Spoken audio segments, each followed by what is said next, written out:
It is August the 7th, 2019. This is Wrestleview Weekly.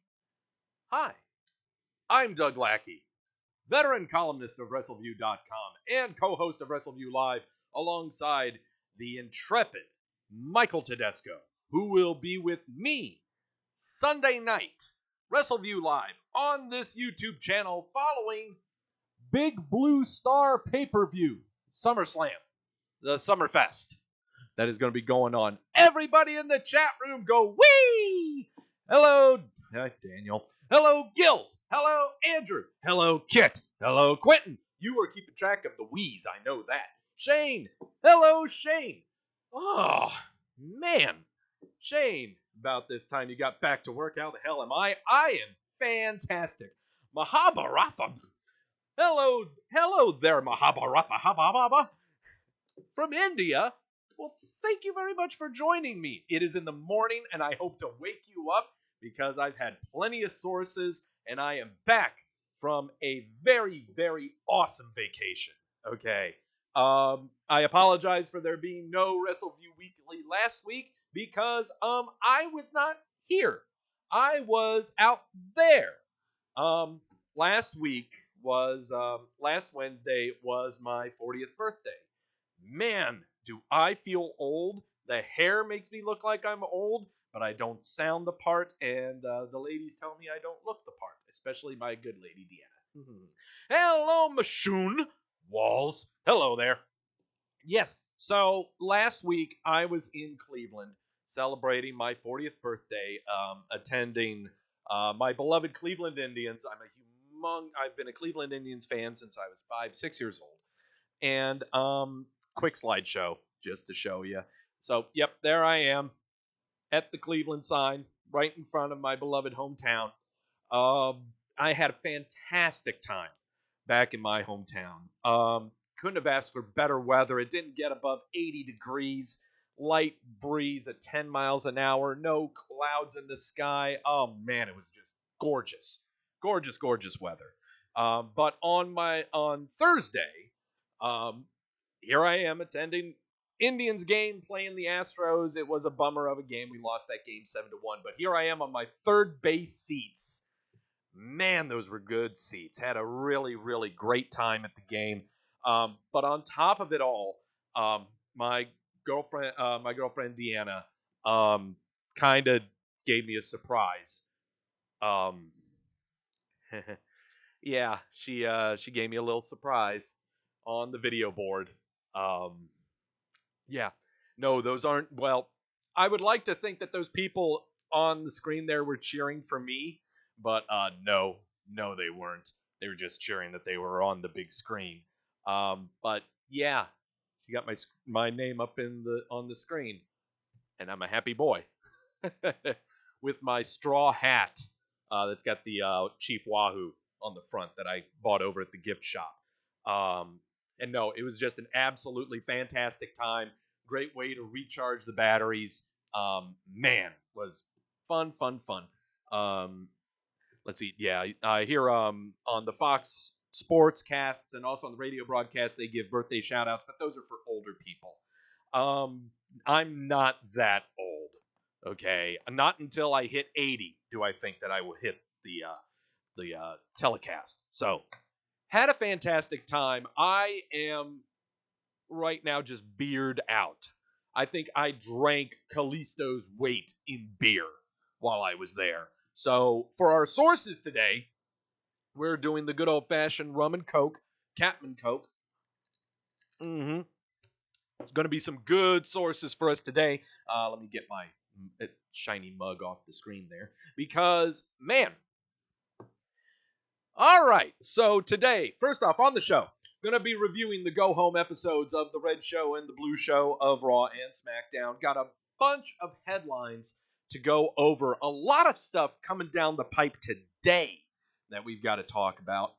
Major updates to the WWE Milk Carton. Some people have gotten off the carton. Some people are back on the carton. Other names that are on there that you never would have thought would have been on there. Grash, thank you so much for the happy birthday. Asshole calling me an old man. Well, but a few days. Oh, okay. So yeah, we're old. That's great. Big updates to the WWE Milk Carton, and finally, since it is the prediction shows, we will be making predictions for both NXT Takeover Toronto that's taking place Saturday night and the SummerSlam pay-per-view that will be taking place Sunday night. 5 matches on the card for the NXT show, 10 matches on the card for SummerSlam, 15 matches in all. I believe I will make 2 lock predictions, and I believe I'm going to do 4 lock predictions for SummerSlam. 4 or 6. I think I'm going to do 6. Yeah, we're going to do 6. Yeah, 6 lock picks for SummerSlam. We have gone 4 straight pay-per-views over 2 months of not taking any shots of the Luna Azul Blanco tequila. We have been perfect on the locked picks. Our record is fantastic right now. I hope not to destroy that, but I've had a fantastic vacation. Trying to get my head back into the game here. So we're going to try it. That's right, Andrew. We're going to try to make this 5 straight. Actually, 6. 6 pay-per-views here, but 5 straight prediction shows where no tequila will be ingested.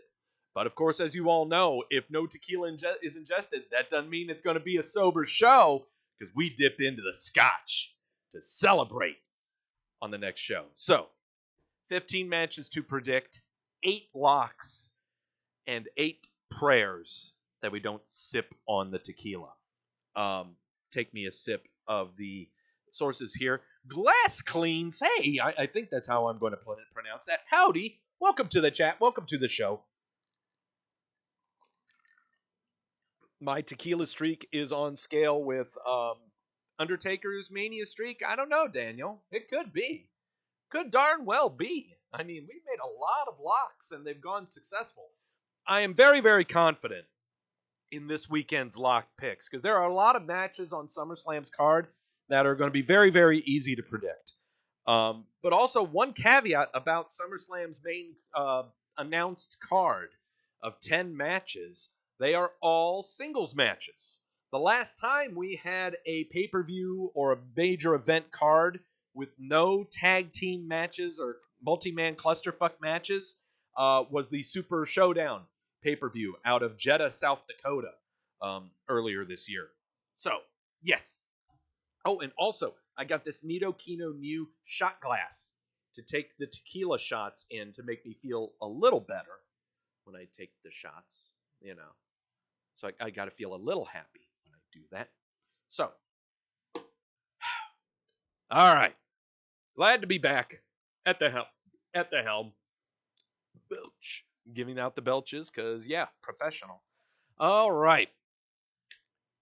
So, wrestling. Yeah. I got to tell you, it was nice not dipping into wrestling for a good week.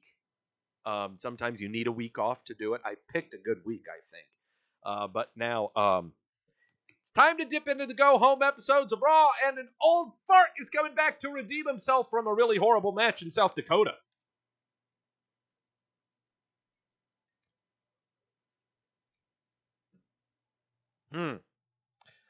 So, hey, what's this guy doing? What's this thirsty fella doing on the Raw? Huh. All right. Let's get into this stuff. Entire roster is out on stage, standing with everyone here with the recent shootings that happened over in El Paso and Dayton earlier in this week over the weekend. Yeah, kind of a somber way to start the show. Yeah. Good thing that they did do this, to tell you the truth. Yeah, I got no qualms with that. So yeah, that's the way they started off the show with that, and then we go in. Samoa Joe is standing on the commentary table, taking the commentators to task for perpetuating the lie that he was behind the forklift attack on last week's SmackDown, I believe, on Roman Reigns. Reigns isn't denying it, and he is just as culpable. Cole says there's a live show. It isn't the time or place. Corey Graves says that Joe can understand why people think that he was behind it. Cole says that there was a poll done by the universe. 80% believe that Samoa Joe is behind it. Joe says 80% of the WWE universe are idiots. And he wasn't anywhere near the forklift. Bands of videos will be shown.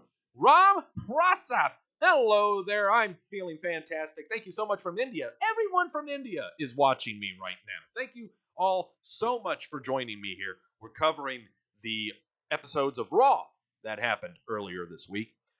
Joe says that there were more cameras out there than a dystopian universe. He was not in one frame of it. He has been besmirched. He ain't going to stand for it. And he's going to confront Roman Reigns later tonight to shut the show down until he gets an apology. There's Joe standing on the commentary table, and there you go. Immediately, I'm sure when Samoa Joe was yelling at Michael Cole, everyone was identifying with him and cheering for him, I guess. I guess. Sure. Anyone who yells at Michael Cole, I guess, is a good guy in my book. I don't know. I don't know. And the big thing, this was actually the first time, I want to say this is the first occurrence in probably about a month and a half that the show did not start off with action, with someone getting beaten up or a run-in happening or something like that. No, we just had talk is what we had, and reminders about earlier stuff, which was okay. Okay, it was well-paced and delivered well enough because I could only trust Samoa Joe to do a lead-off segment like that. Okay, anyone else talking? Not so much. Becky Lynch's music cuts off Samoa Joe. She's making her way to the ring because she is going to be teaming up with Charlotte Flair to square off against Natalya and Trish Stratus. Yeah, this match. Not really much to talk about here. Winners by DQ were Becky Lynch and Charlotte Flair after Natalya just would not let go of the sharpshooter after a count of 5. I am not. Well, first off, let's play this really weird tussle between Natalya and Trish. I don't really want to get into the gists of the match, the content of the match. I just want to talk about how awkward the match was. I don't know, if this was a way to try to make Natalya as the heel of her match against Becky Lynch, I guess it worked. But going into the match, you really would not think that. Because throughout the course of the building of the Natalya-Becky Lynch match, Becky Lynch has run in on Natalya's stuff, and then Natalya ran in on Becky Lynch's match. It's kind of been going back and forth, but there's been no way of solidifying who is the babyface or who is the heel. I don't know. So it was kind of weird going into this match from the get-go. Okay. Yeah, we get it. Flair's the heel teaming up with the babyface. Yeah, that's going to be awkward, but yeah. Yeah, if just a heads up, guys, if you're lagging on the show, just go ahead and refresh it. That's right, Crash. Just reload it. You're fine. My connection is fine. I've made corrections to make sure that no more mishaps on my show happen. So, yeah, we're not having any of that junk again. But, yeah, very, very weird match. It had very, very weird thing. Just didn't feel right. Footage is shown of Andrade ripping Rey Mysterio's mask off last week on Raw, so they're going to have a match again tonight. I got to tell you, there is something about Andrade, Rey Mysterio, or even throw in like Cesaro and Ricochet, Andrade and Mysterio. Give me those two matches, one of those two matches in any television show, you've got me in, okay? They put on fantastic matches, okay? Love to see me a Cesaro.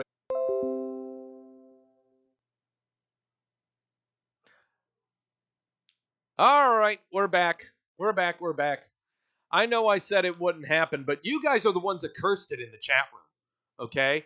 You are the ones that started saying you were lagging. This one's on you, okay? It's all on you. It ain't on me, okay? I've been doing my stuff. You guys need to shut your holes, okay? All right. I don't know if I can really do a we on this graphic. Okay. I can't do a we on this because he's not flying through the air, but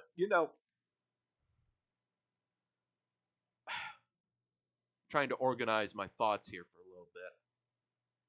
I turned 40 last week. I've been watching wrestling for a long, long time. And a good portion of those times have been watching all of Rey Mysterio's matches. Okay? When he was in ECW, he's in WCW, here in the WWE, and there is just something. How in the hell is he still able to come up with new shit to do in a wrestling ring? Or outside of a wrestling ring, for that matter? I mean, it's amazing, okay? It is really, really amazing that new stuff is always happening in a Rey Mysterio match. And that's what really roped me in on this match. Seeing that, because we've seen him do, like belly flop slides to the outside just to splash on somebody. But man, oh man, his stuff is getting really, really good. And the man is going to be retiring soon. Let's go ahead and face facts. He's going to retire within 5 years. His knees have had at least 250 surgeries on them. Damn it, he's good. Okay. An incredibly entertaining match here. The good old standing on the second rope, twisting over Hurricane Rana from the top. Ram, you love the Wrestleview. This is awesome. Why, thank you. I try to be awesome all the time. I gotta tell you, man, I love Rey Mysterio matches. Okay, and they've been screamed from the rooftops for the past 10 years here on Wrestleview, especially in the days of Wrestleview Radio with Adam Hunter and myself. Rey Mysterio is just fantastic. Okay, just does fantastic stuff all over the ring. And also, an Andrade spot of mine that I love is that back elbow. That feint kick back elbow. Dear Lord. It's disgusting. Absolutely disgusting stuff. Okay. Man.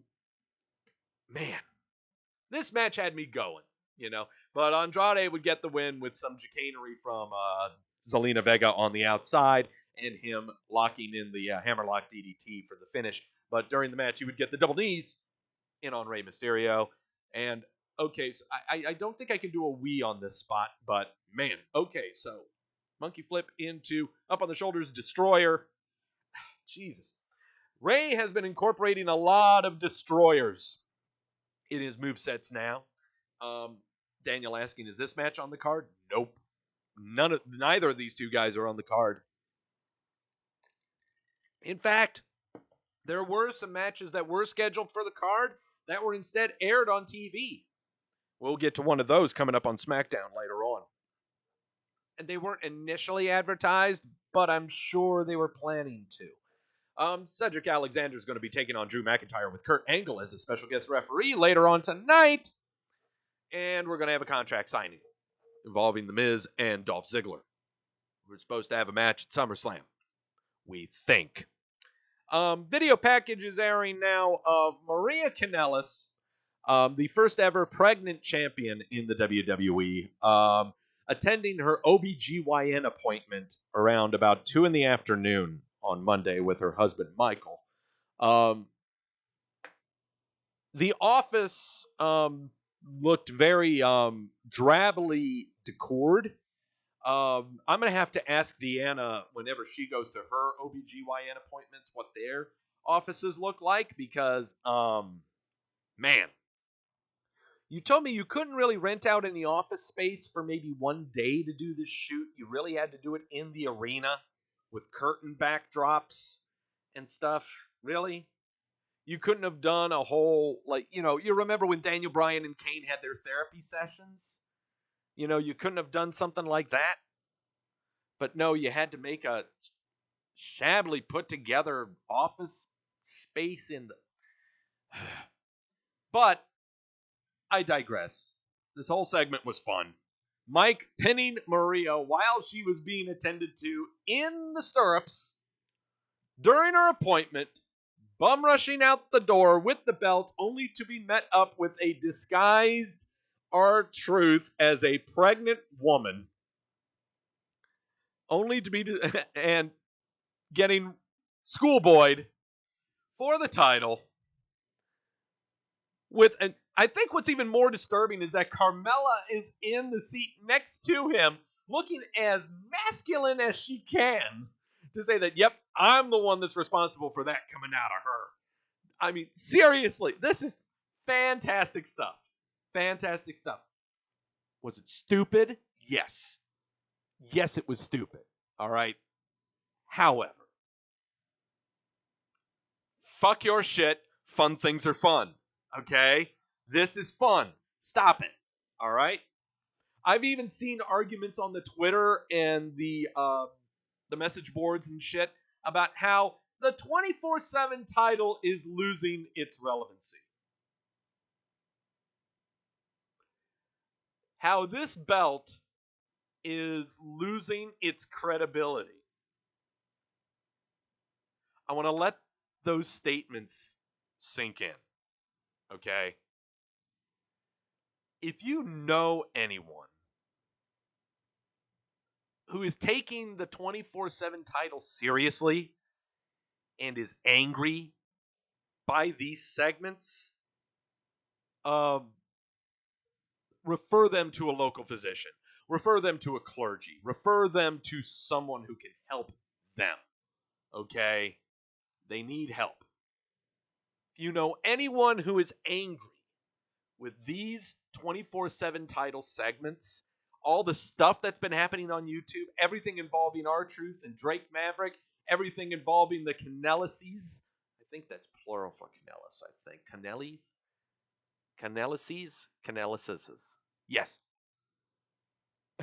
Seriously. Get them some help. Okay? Get them some help. Okay? 24/7 title. Greatest thing going right now on television and all of social media. Fun as hell. Get over yourself. Fuck your shit. Fun things are fun. Charlie Caruso's backstage with Becky Lynch. Becky Lynch says words. Sarah Schreiber is talking with Natalia. She says words. I can't tell the difference between any of the female interviewers now. Canelli is what Quentin is saying. Okay, I can get that. Canelli? Canelli is what it is. Okay, Mike and Maria the Canelli. Well, it sounds like the Illuminati for some strange reason. Bork Laser is coming out to the ring with Paul Heyman to say words about how Seth Rollins is kind of a hero. Wasn't he supposed to be the Beast Slayer? Wasn't he supposed to be the Conqueror's Conqueror? Blah, blah, blah, blah, blah, blah, blah. But what the hell? Heyman says he dropped to his knees, begged Lesnar to show mercy to Rollins since he knows WWE needs a hero. Lesnar what he did was borderline criminal. Heyman knows some inside info. Seth Rollins is in Pittsburgh tonight. Heyman says he doesn't know why they would cheer a man who has more balls than brains. Seth Rollins' music hits. He staggers to the ring, clutching his tummy, dragging a chair behind him, gets into the ring, and we get a lot of this. We get a lot of F5ing. We get a lot of beating up of the Rollins. That's what we get. We go to commercial, then we come back from commercial, and Seth Rollins gives his babyface in peril, down in the dumps speech that he's still going to beat Bork Laser. Yeah, huh? Okay. Charlie Caruso's backstage interviewing Kurt Angle. Then the Street Profits, our wandering minstrels of Monday Night Raw, come up to have some fun with him. Drew McIntyre walks up to not have fun with them, and there you go. Viking Raiders are out there to destroy two random hobos that they found. This is the third or fourth straight week that the Viking Raiders have defeated random hobos, including Ryder and Hawkins. So, what are we doing? Okay? Look, I get Braun Strowman destroying jobbers. He did that for about a month and a half, okay? He did handicap matches. He did 3-on-1s. I totally get it. We've had this treatment before, okay? It's now starting to get very tiring with the Viking Raiders, okay? Who are they to be going against? We've got Gallows and Anderson with the Raw titles. They aren't going to have. Are they heels? What are they? Okay, so they're not going to have heel versus heel. Are we going to have them against New Day? The Usos? After they get out of jail and go through AA? Are they going to. Not the Revival? What are we doing here? I have no clue. I'm really, really confused right now with the Viking Raiders. We've got some video packages shown of Harley Race, who passed away last week over my birthday vacation, which made me very sad. Yeah. It's kind of tough. I know it was pretty tough on Mike Tedesco because he's a big Harley Race fan. Met him over at WrestleMania when we went there in Miami close to a good handful of years ago. So, yeah, I can totally, this one kind of hit him hard. So, sorry, Mikey. Hope you're doing good. Cedric Alexander versus Drew McIntyre. Kurt Angle as a special guest referee. This never started because Drew McIntyre was beating the crap out of Cedric Alexander all over around the ring. And then suddenly the strobe lights came on. And suddenly Bray Wyatt's got his fingers down the throat of Kurt Angle. Yeah. I would show you that gif, but even the Fiend doesn't want to show it. Nope, there we go.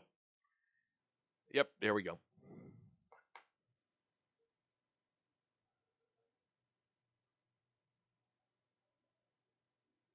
Okay, you know who I blame this time? I'm blaming Bray Wyatt.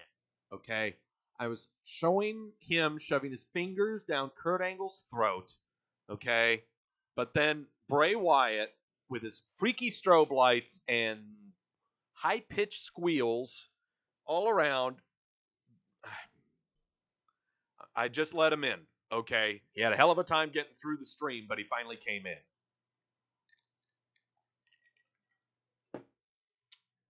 I got to take advantage of these times that I get kicked offline to take sips of the sources. So, yeah. What I'm really digging, though, there's only one thing right now that I will dig about this Bray Wyatt Fiend character is they are giving him the mandible claw. No more Sister Abigail. The mandible claw is now his finisher, and that is absolutely perfect. Harkens back to not just the Mick Foley and Sacco. It harkens back more to Mick Foley as Mankind when Mankind made his debut and he used that mandible claw. Mankind in his debut, I love Mankind.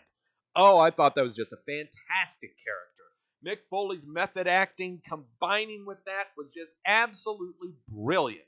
And now we're kind of getting a rebooting of that with Bray Wyatt as the Fiend and him using the mandible claw. But I'll tell you, I'm just glad we're finally getting a match with him. And Finn Balor's just going to take the job, probably. But I really hope that this is not just a wham bam thank you man. We've got to have something from him other than just appearing out of the blue in strobe lights. Okay? There's got to be more to him than this. All right? That's just me. SmackDown Tag Team Champions, The New Day, going against the Raw Tag Team Champions, the original club of Gallows and Anderson with AJ Styles in tow. This match would get underway until AJ Styles got himself into the match and would disqualify his team with the New Day prevailing, but they'd continue to beat him on down, and so Ricochet comes out to make the save, and now we have the Teddy Long special of turning this into a six-man tag of the New Day and Ricochet, actually Big E, Xavier Woods, and Ricochet, up against the OC. Not Orange County, but the original club of Gallows, Anderson, and Styles. I'm digging that they call themselves the OC, but yeah, I'm kind of digging this. Really good, fun little six-man tag going on here, but the Gallows and Anderson would get the win with the Magic Killer. pumping them up and pushing them up after they, had a long, long vacay. Rom, thank you so much. Continue supporting the Wrestleview. Hey, subscribe to the channel. Tell everyone in India to subscribe to the channel. Thank you. Appreciate it. They have been pushing Gallows and Anderson to the moon right now, and it's pretty interesting, to tell you the truth. We have gone beyond having fun times and everything, and now they're taking everything seriously. The OC is actually looking to be a legitimate stable right now. Who knows if this could go a little further? No, they are not bringing Balor into this. No, they are not. You stop your thinking right now. It ain't happening. Iconics are going to be taking on Alexa Bliss and Nikki Cross, the team of Bliss and Cross, Mandy Rose and Sonya Deville, team of Rose and Deville, and the Kabuki Warriors in a fatal four-way elimination match for the WWE Women's Tag Team titles. Later tonight, Samoa Joe comes out to the ring, sits down, bitches that Roman Reigns needs to come out and apologize to him. He never does.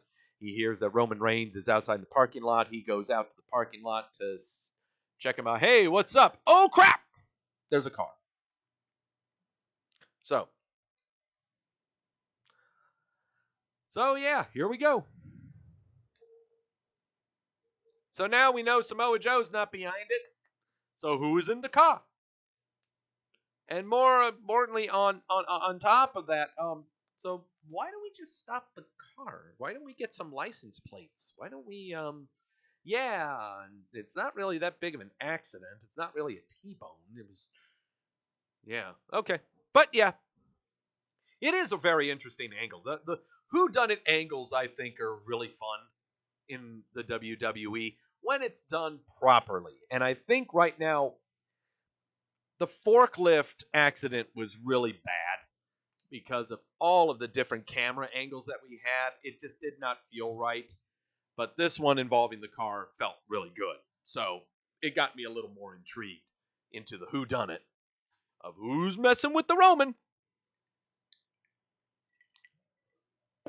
Fatal four-way elimination match. Thank God. And it's not just a straight-up fatal four-way. Fatal four-way elimination match for the women's tag team titles. Iconics defending against the Kabuki Warriors with Paige in tow, Rose and Deville, and Bliss and Cross. Those teams. Those are all the teams. The Iconics were the first ones to be eliminated, and that made me sad. But that's okay. I need more Iconics in my life. Rose and Deville would be eliminated next after Asuka applied the Asuka lock on Mandy Rose and she tapped out. So we are now left with Asuka and Kairi Sane, the Kabuki Warriors, against Bliss and Cross. Your winners and brand new tag team champions Alexa Bliss and Nikki Cross. Lots of stuff happening around the outside. At one point, Asuka got tangled up in the ring apron. Cross beat her down.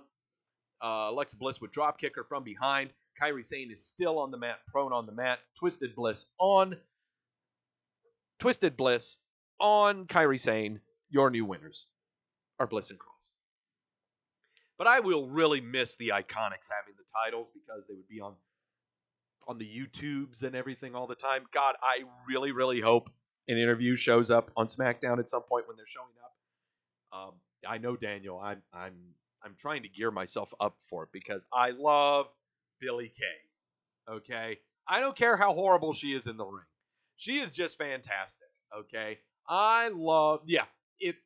Gills. If Billie Kay blames Kayla for the loss, it's going to be fantastic. Hey, Kayla! God, I love that. I fucking love Billie Kay. Love her. You gotta be joking me! Oh, man. Hey, Ram, tell everyone else who's not watching the show right now, okay? Go out there and tell people who are not in the chat room right now to subscribe, dude. You're my PR man. You're my hype man. Thank you so much. But yes, Bliss and Cross are your new tag team champions. It is, and I think it's a good fun move. Really, really fun move to have these two awkward friends as champions. I think that's really great. Finally, Miz TV for the contract signing of the Dolph Ziggler and we thought the Miz match. Let's see. Miz, Ziggler starts talking smack about people. Miz goes, says name calling didn't work in the 5th grade and won't work now that he's a grown man. If Ziggler has been here for a decade and hasn't received the adulation he wants, it's not the WWE Universe. That's on Ziggler. Miz cannot wait to get his hands on Ziggler next Monday on Raw. Ziggler looks confused. Well, Miz says that Ziggler, you didn't read the fine print after you signed that contract. Because Miz says, I'm going to have many future SummerSlam moments in my career. But the man Ziggler is facing doesn't have many more. Ziggler is not facing the Miz. Ziggler goes face-to-face with Shawn Michaels, and then Shawn Michaels says, well, Dolph, it's not me. And suddenly, out of nowhere comes Goldberg with no pyro. He gets into the ring. Dolph Ziggler exits the ring. He signs the contract, tells Ziggles that he's next.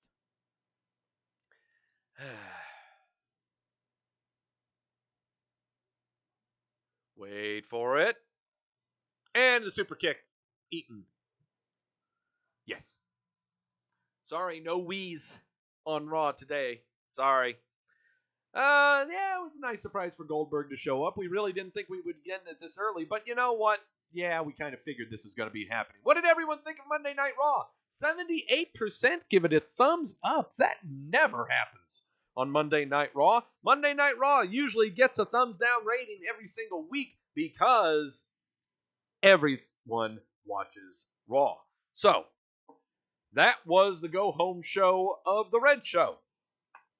What about the go-home show of the Blue Show?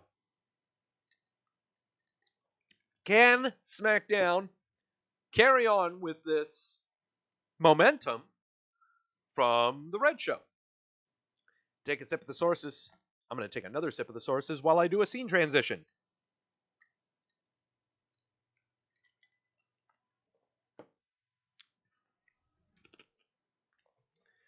Well, that's a happy-looking picture of the Kofi on the scene for the SmackDown results. Everyone watches Raw. That is absolutely correct. Nobody watched Raw then, said Kills. Well, I guess not if it got a positive rating. SmackDown kicks off with Charlotte Flair getting in the ring and saying words about Trish Stratus. Then Trish Stratus comes out. She says words. And then Charlotte walks away. And yeah, there you go. Okay. Says words. We are going to a commercial break now. So we see clips of Raw where Dolph Ziggler was on the Miz TV and he got snuck up on by Goldberg.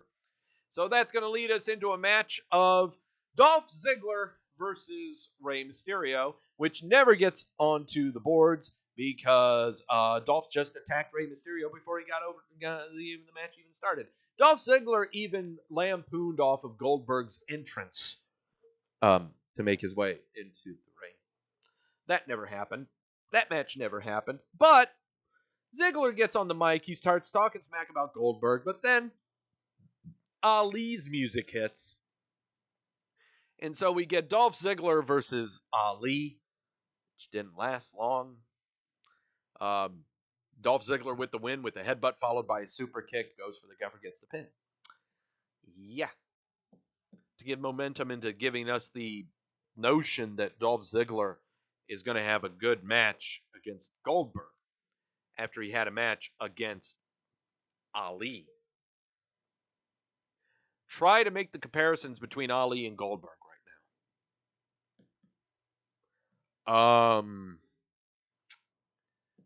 now. I can't think of anything. All right. Clips of Bork Laser destroying Seth Rollins. Clips of Roman Reigns getting T-boned.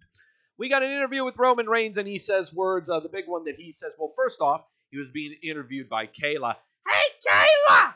And Roman, first off, apologizes to Samoa Joe, because he has no idea who is responsible, but he knows who isn't, and that was Samoa Joe. So he apologized to him, and that's very honorable of him. That's very nice of him. But he's going to find out who did it, and he's going to get some answers tonight. Tribute video airs of Harley Race again. We are getting Natalya versus Ember Moon. In order to try to... Okay, here we go again with this awkward shit with Natalya. So, again, we're trying to further the notion that Natalya is the heel in her match against Becky Lynch. So we're going to have her face Ember Moon. But what the hell is Ember Moon in her match against Bayley? Because those two have kind of been having the same kind of tussles that Natalya and Lynch have been having. So what are we trying to do in this match? What is our purpose of this match? You would think that the purpose of this match would be to put over someone as either the face or the heel. Do you have it? And if that's the case, then if Moon going over Natalya, that means that you want to have Moon being the baby face. Well, that makes it weird for her match against Bayley. But if you have Natalya going over Ember Moon, which happens kind of here in that Natalya does not let go of the sharpshooter after a count of 5 again, she won't let it go. On the outside of the ring, I believe, is where it is. Or inside of the ring is what it is. And Bayley makes the save, getting Natalya off of Ember Moon.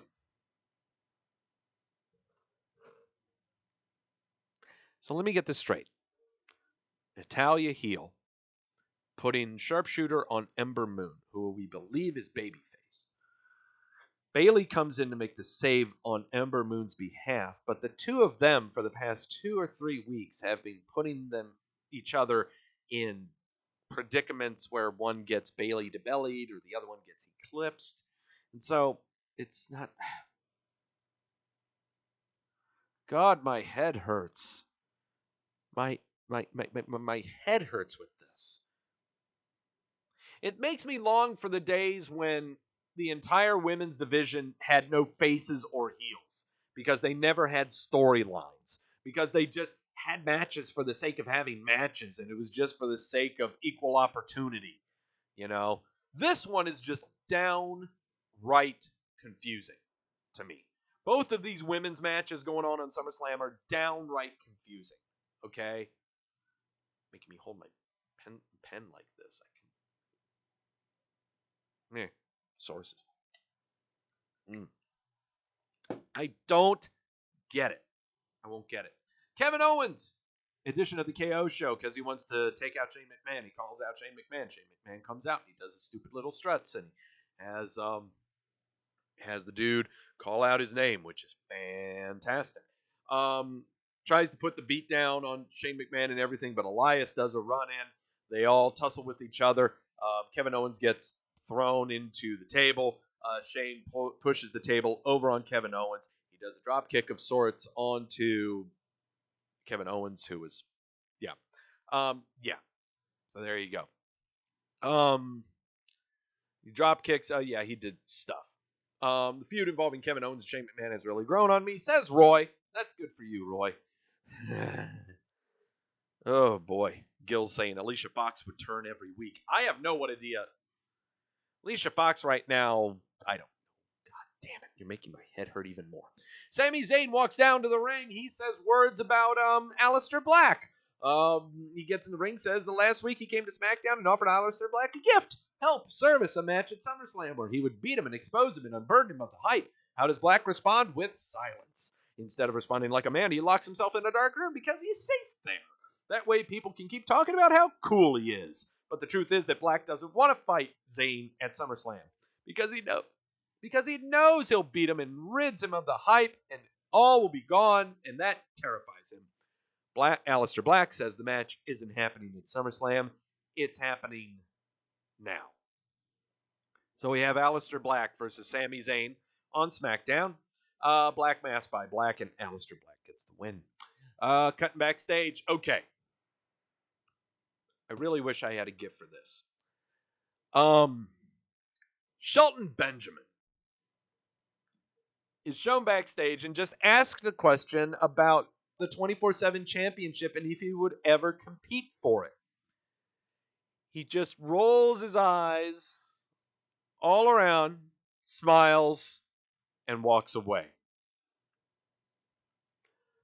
On the SmackDown tour for the past, I think, month or 2 months, Shelton Benjamin and R-Truth have been having some of the most hilarious and fantastic matches that they have ever had in these house shows.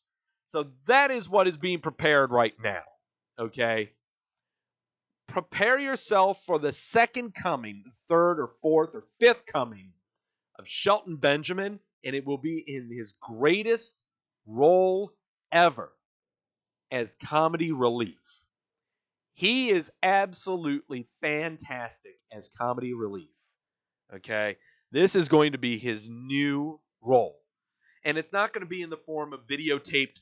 It's not going to be in the form of videotaped segments like they've been having with the Canal Eye or Drake Maverick. This is going to be stuff happening on the show in the ring. This is going to be great, great stuff. I really cannot wait for this. Firefly Funhouse, Bray Wyatt says words about Finn Balor. Yeah, pretty much. Our main event, also we see clips, Kofi Kingston giving a monologue about his history with Randy Orton. Elias is backstage with Chad Gable. Chad Gable almost messed up Elias's guitar, and Elias calls him out as he grabbed his guitar and left. So there you go. Finally, main event. Xavier Woods and Big E versus Daniel Bryan and Rowan. So close to hitting the milk carton here. Pretty decent tag team match all around, but would end up in a disqualification when Rowan would take the steel steps and slug him in Big E's head, or Xavier Woods' head, some black guy's dome. That's how we get the disqualification and the New Day winning. After this match, we go backstage, and Roman Reigns is backstage, and he walks into the men's locker room of SmackDown. I couldn't really make out who else was all in the locker room. I'm sure Heavy Machinery was in there. I think, damn it, I don't know who else was in there. I could only make out Heavy Machinery being in there. But I didn't want to, they are not, I say that because this locker room segment, because I could not make out anyone else who's in that room. No one in that room counts for being on the milk carton. Because it really wasn't given a whole lot of time to decipher who all was in there. They were the only two that I could really notice. There were 3 or 4 others. I couldn't make it out. But the one who was noticeable was Buddy Murphy. And Roman Reigns goes up to Buddy Murphy. He says, hey, dude, where were you when all the shit was happening with me? He stands up, says, if you don't, I know you were there. I saw you out there in the parking lot. If you don't give me the answers I want, this ain't going to end well. And Murphy says he doesn't know, but if he did, he still wouldn't tell him a damn thing. Roman beats him up, throws him into a garbage can, throws him over the table. He starts asking Murphy who did it, and then Murphy says, Rowan did it. So, yeah, Kit, that's right. Yeah, if I can't identify them, then they stay on the milk carton. You're right. So I guess, okay, I'll be honest. I accidentally have Heavy Machinery on the milk carton for today, but we'll take them off. That's fair. So yeah, Rowan did it, and then inside the ring, Rowan stands there, arms crossed, in very defiant, confident posture. But what's even weirder is Daniel Bryan's reaction. He doesn't have a look of shock. He's not even looking at Rowan at all of this. He still looks gassed from the match. But there's no reaction from Daniel Bryan. So, is this what we're supposed to make of that? We're splitting up Daniel Bryan and Rowan so that Rowan can have a thing with Roman? Or are they going to keep it back together so that we could potentially have Daniel Bryan and Roman Reigns. Just keeping it out there. Just throwing it out there. You know, because we're all about fantasy booking. We're all fans. Just putting it out there. That's all I'm doing. Sowing seeds is all I'm doing. Sowing seeds. What did everyone think of the Blue Show? 75% gave SmackDown Live, the go home to SummerSlam, a thumbs up. 25% gave it a thumbs down. And as par for the course, as we all know, SmackDown always gets a positive review from the fans because nobody watches SmackDown. All right. You're going to have to, actually, no, we'll do that. We'll do that later. Take a quick sig of the sources. Crap, we're empty. No, that's okay, because I came prepared. We are not out of sources just yet because we have a lot more to go through here on the show. Still got to do some predictions later on here. But first, let's go. Sure, there's a lot of news we got to talk about. Raw beat SmackDown? I don't know, Gills. I think SmackDown was the better show, to tell you the truth, because we got some resolution to the Roman Reigns Whodunit program. That's one big one. I think that's the bigger caveat between the two shows, to tell you the truth. Let's talk some news.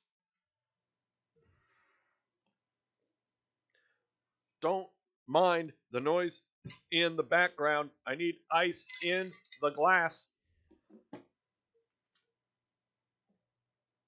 Where's my news? I need my news. Oh, there's my news. That's not the news. Where's my news?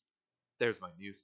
All right. So last week, during my vacay, we saw the passing of Harley Race.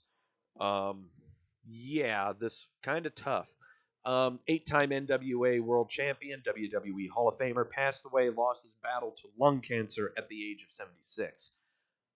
I am going to be honest. My memories of Harley Race are more with what he did in the WWF than with the NWA and WCW. So I'm kind of taken upon myself to learn more about that. I have no right to talk about Harley Race or anything like that. I'm not going to say how great he is or anything like that because, frankly, I need to see everything. I don't doubt that he was awesome. Okay, I'm not doubting it at all. I'm not denigrating anything that he's ever accomplished. I just need to know more about it. Is that fair? Is that fair to say? I'm not a bad guy for saying that? You know? I actually think I'm pretty much a lot of people. If you mentioned Harley Race to a casual wrestling fan, they wouldn't know who he was. They would know the history, and they would just say he's great, but they've never seen anything of him. So I'm going to take it upon myself to educate myself more on Harley Race. Okay? Can't really say a whole lot. So, yeah. Reactions and comments to his passing. NWA.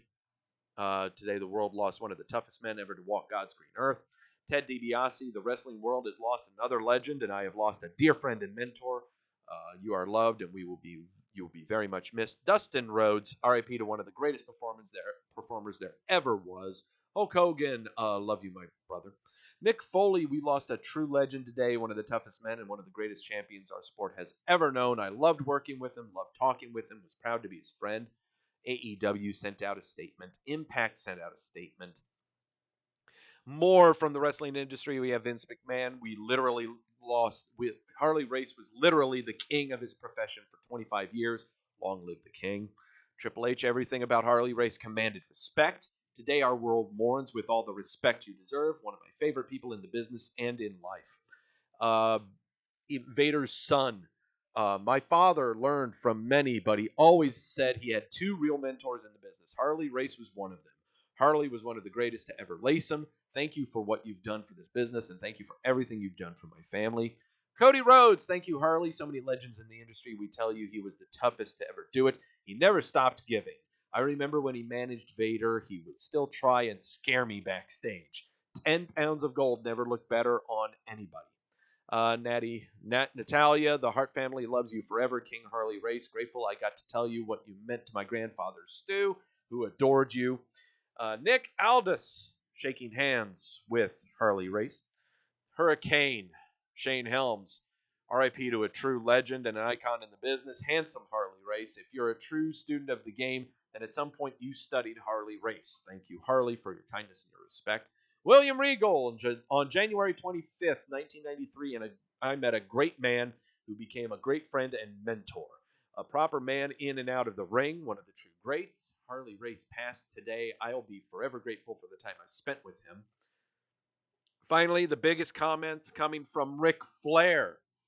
Today we lost not only a great personal friend, but in my estimation, the one and only real world champion. Without Harley Race, there was no Ric Flair. I tried my hardest every day to live up to his standard in the ring. Yeah, that's kind of why I feel like I need to take Harley Race 101. Okay, I know the Ric Flair matches that I need to watch, but I need to watch a little more of his stuff in the NWA, is what I think I need to do. And I think a lot of other people need to do the same. Just don't take, commentary at face value. Watch it for yourself. Okay? Make your own opinions. I'm not saying that people are wrong. I'm just saying that for your own benefit, you should really watch matches of those of everyone is saying is so great. That's all. I'm saying this as I fill up my sources. So, yeah, I'm going to take it upon myself to brush up on Harley Race. Yeah, that's all. That's all. I just hope that no one takes offense by that. I'm not saying he's bad. I'm just saying that I need to know a little bit more about him. Roman Reigns talking about teaming up with The Undertaker at previous pay-per-view, but the big one is about Jonathan Good's comments about the WWE. I found this incredibly fascinating, where Roman Reigns' comments about from Dean Ambrose, Jon Moxley, or Jonathan Good when it came to his interview on Chris Jericho's podcast about a month and a half, 2 months ago. Reigns on Jonathan Good. He is emotional. Of course he is, because we bust our ass, man. I love this place. I'll tell you straight up, I disagree with what Dean Ambrose said about the creative process. I love the guy. I love him to death. He's my brother, and wrestling ain't going to stop that. But on a personal level, me and that dude can hang out. We can have a beer or two and just talk. And even when we don't talk, that's just our relationship. But when it comes down to it, creative-wise, that's on you. Communication is communication. When you go in there and you talk to the boss, you gotta let him know. He even made comments about the things I had to say, but that was in a different place, and I was brand new. We've worked our asses off for Vince in this company, and he respects that, and he wants to know our opinions. You have to speak up for yourself. I'm in a position now where he listens to everything I have to say and what I'm feeling. But early on, when you don't have any equity, when you haven't put in any time, you should do what the boss says. But once you earn that equity, once you got the keys to the car, which Ambrose was clearly in that position because of all three of us, him being Rollins, Ambrose, and Reigns, you have to speak up for yourself and do what's right for you. Regardless, I love the dude. We came from the bond. So basically, what Roman is saying, what Reigns is saying about Jonathan Good, Jon Moxley, or Dean Ambrose, whatever you want to call him, is that he just didn't speak up for himself, that he was too passive. He thought that Vince could just read people's minds and know that when you're doing something that you thought was stupid, that he would think it was stupid.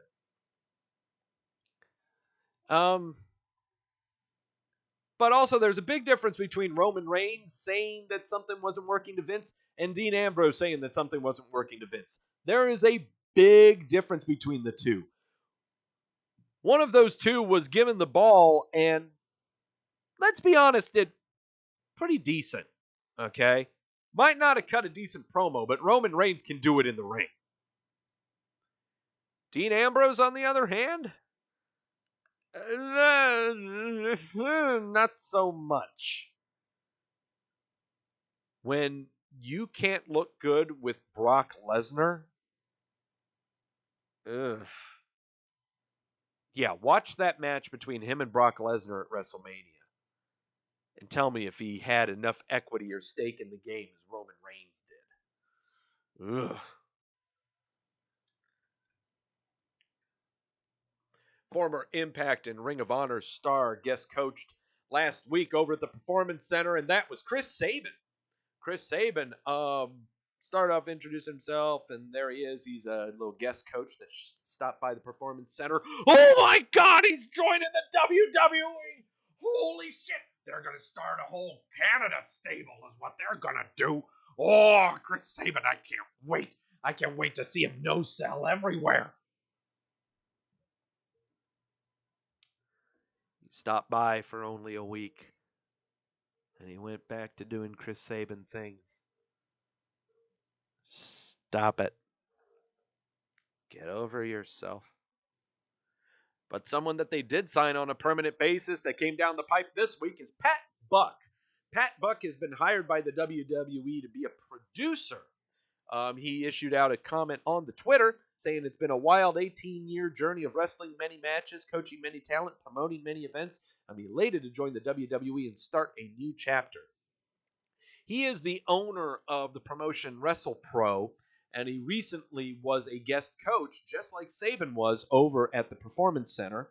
He's been a head trainer at Kurt Hawkins' Create a Pro Wrestling Academy over in New York. I believe more around Queens than anything else.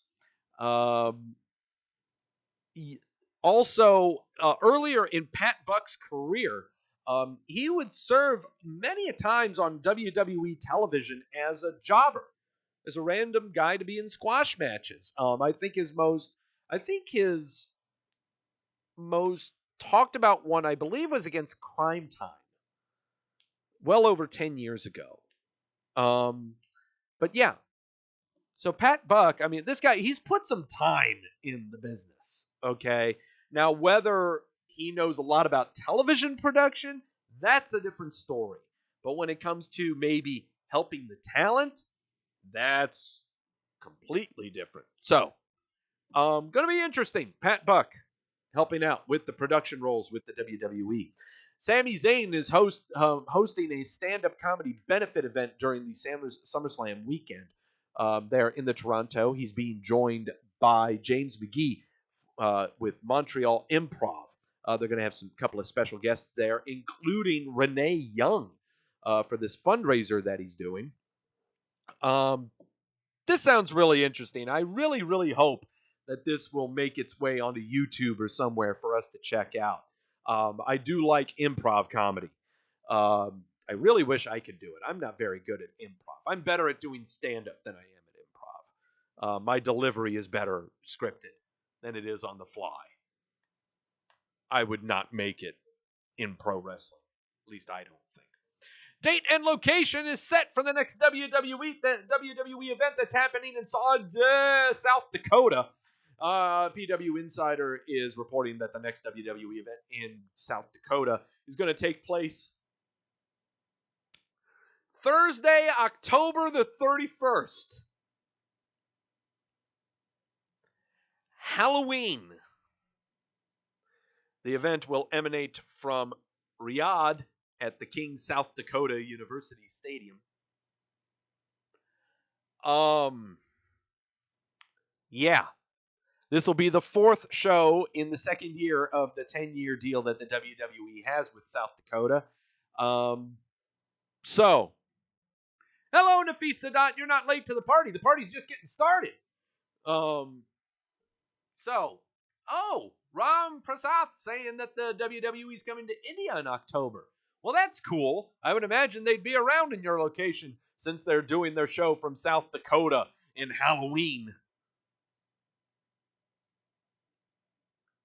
Please to God tell me that they're going to dress up in costumes for this show.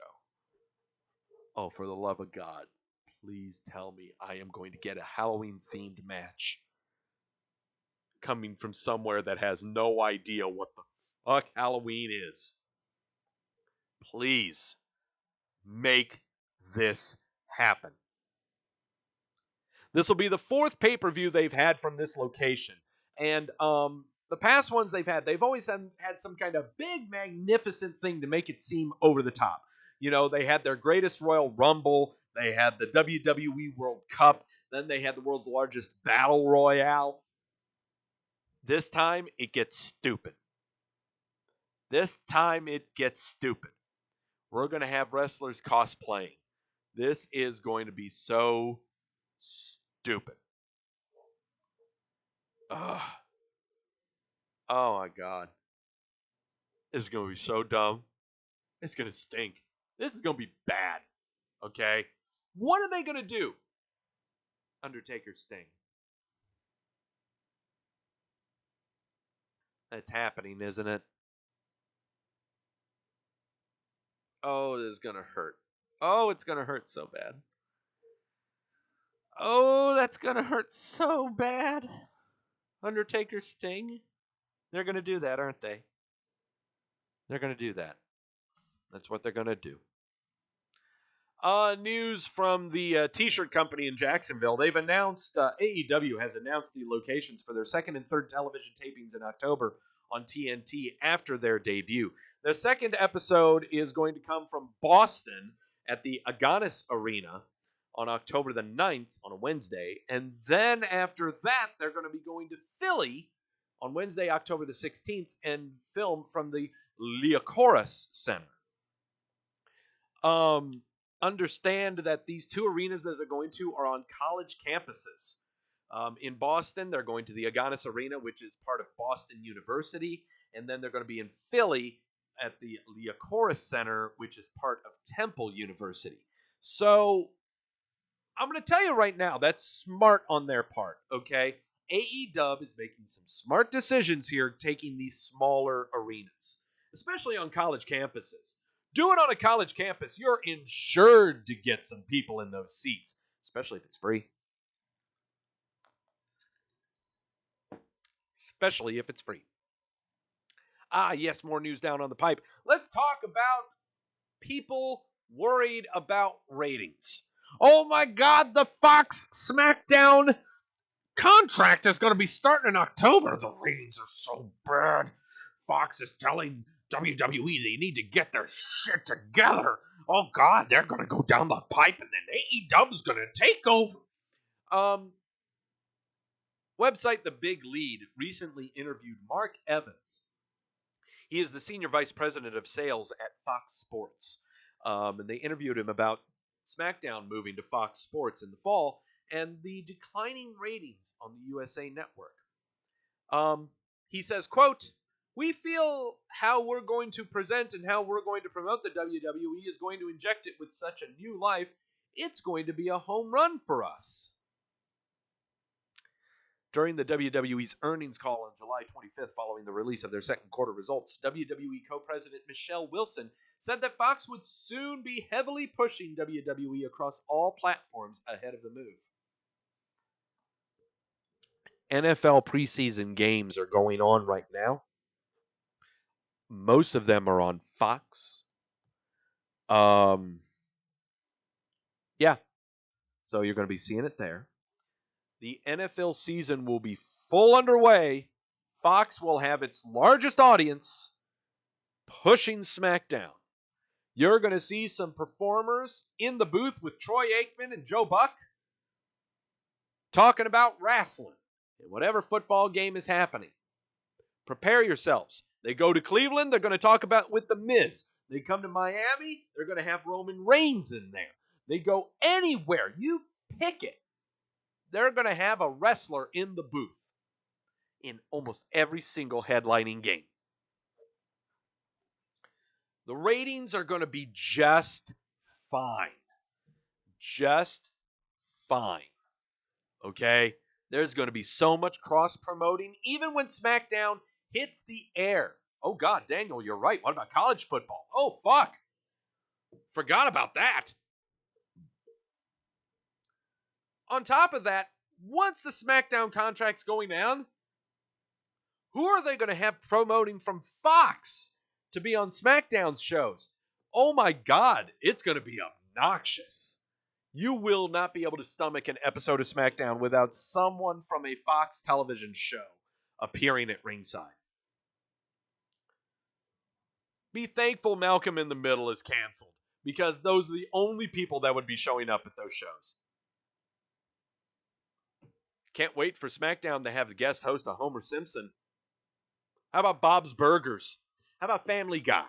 How about the entire Sunday lineup that Fox has? Anyone from 911? Take your pick, okay? It's happening. Ratings are going to be just fine, okay? Ratings are going to be just fine. News on the injury front. Lots of big news on the injury front, especially this one coming down the pipe today. Bobby Lashley underwent elbow surgery to relieve bone spurs in his elbow. That answers a lot of questions, because I was just about to put him on the milk carton this week, but unfortunately he has been suffering from bone spurs. He is having them removed, and he is going to be out of action until November. So says Fightful and the Pro Wrestling Sheet.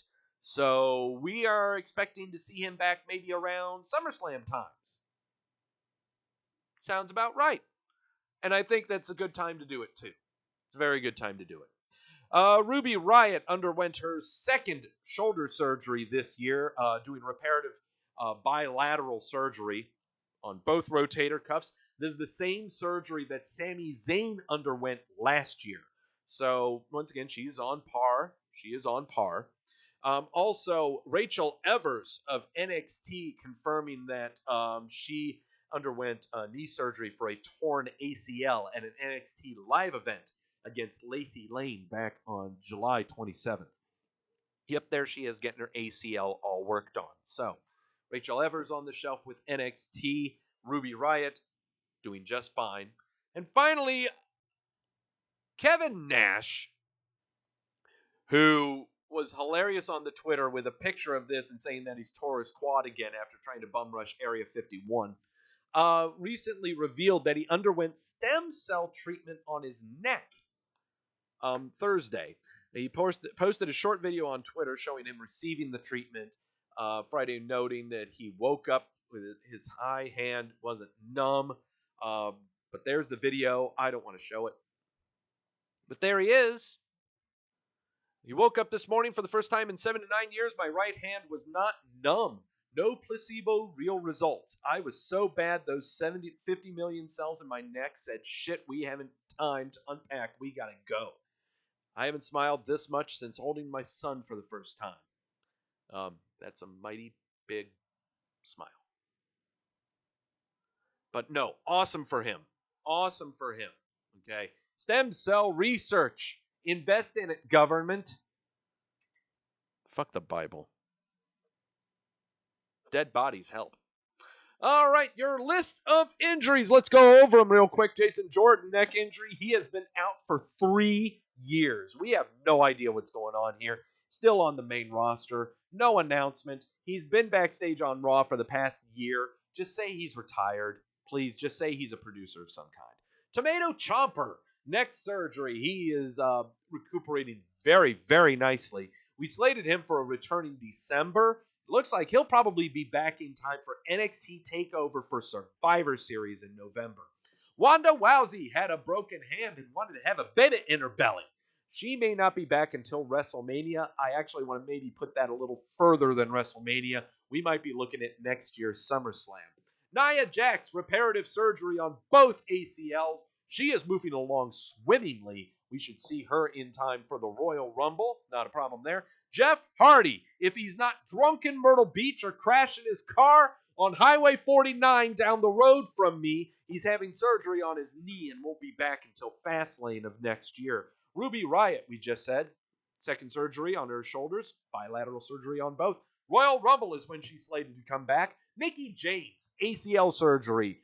She is slated to be back around Survivor Series is when she'll be back. Lars Sullivan, major knee injury. We do not know the specifics of it, but we can only gather that it might be ACL, MCL, or patella. Combination of two of those three, but it's so major that he's not slated to be back until WrestleMania. But the ruptured patella is what Jinder Mahal has got, He's not going to be back until WrestleMania. Tamina suffered a concussion on a house show about 2 weeks ago. We have yet to hear any word if she has passed protocol or not. Pretty sure that's what it is because we got the video evidence. Not sure when she'll be back. And finally, once again, Bobby Lashley, bone spur removal in his elbow. He'll be back in time for Survivor Series.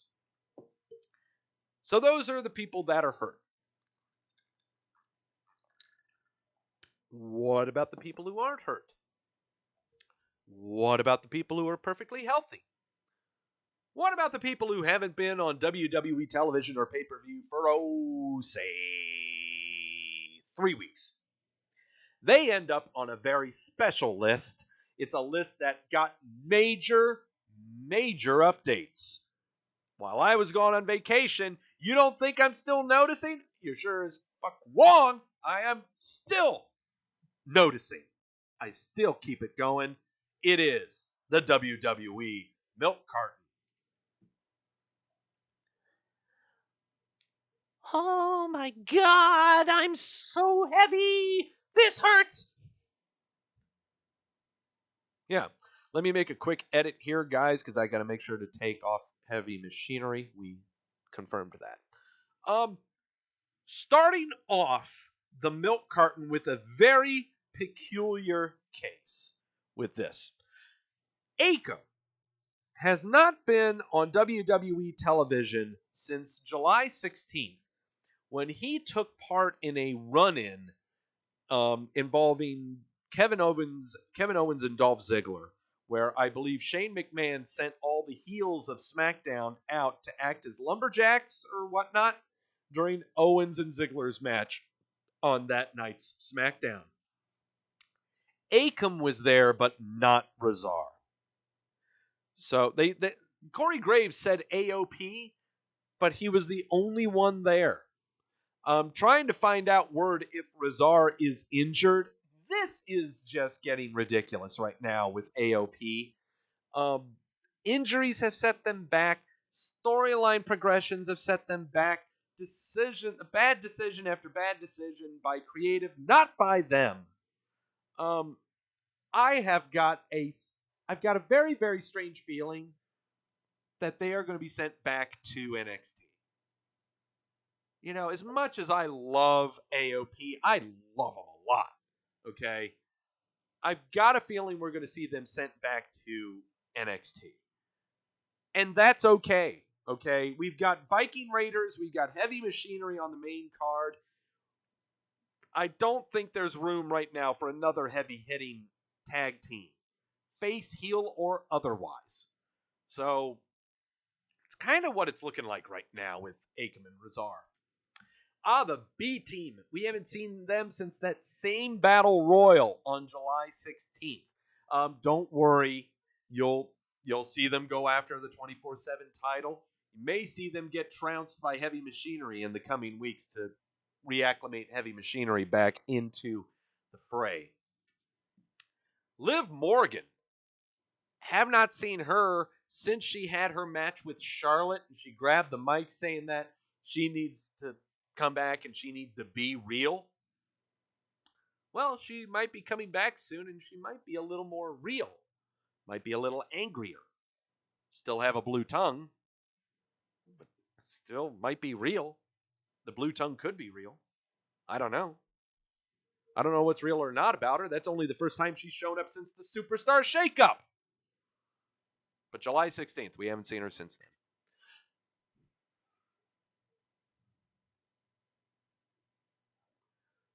Karen Bourbon. Welcome to the WWE Milk Carton. The guy's not hurt. He's been workout videos have been posted of him on the Twitter.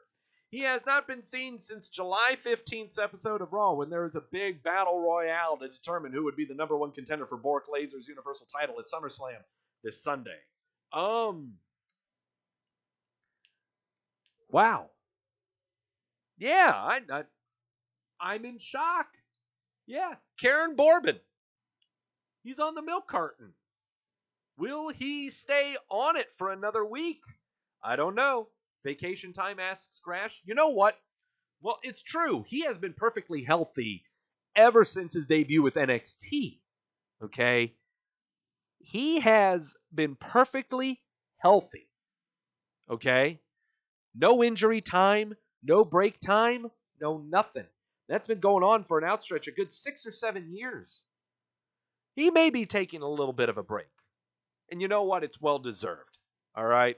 Everyone else can say, oh, yay, great, Baron Corbin's not on my TV. He sucks. I don't like the way he dresses. It's perfectly fine. He is actually the best heel they have right now. But you know what? The man wants to take a break until Survivor Series. Go right ahead. Okay? It is well deserved. Is this a pullback to bring him back as a surprise? Well, if he's going to be brought back as a surprise, who would he run in on? Who would he run in on? My bet would be on Ricochet. That would be my bet. If you're keeping him on Raw, I would have him run in on Ricochet. Or Rey Mysterio. One of the two. To make him look good.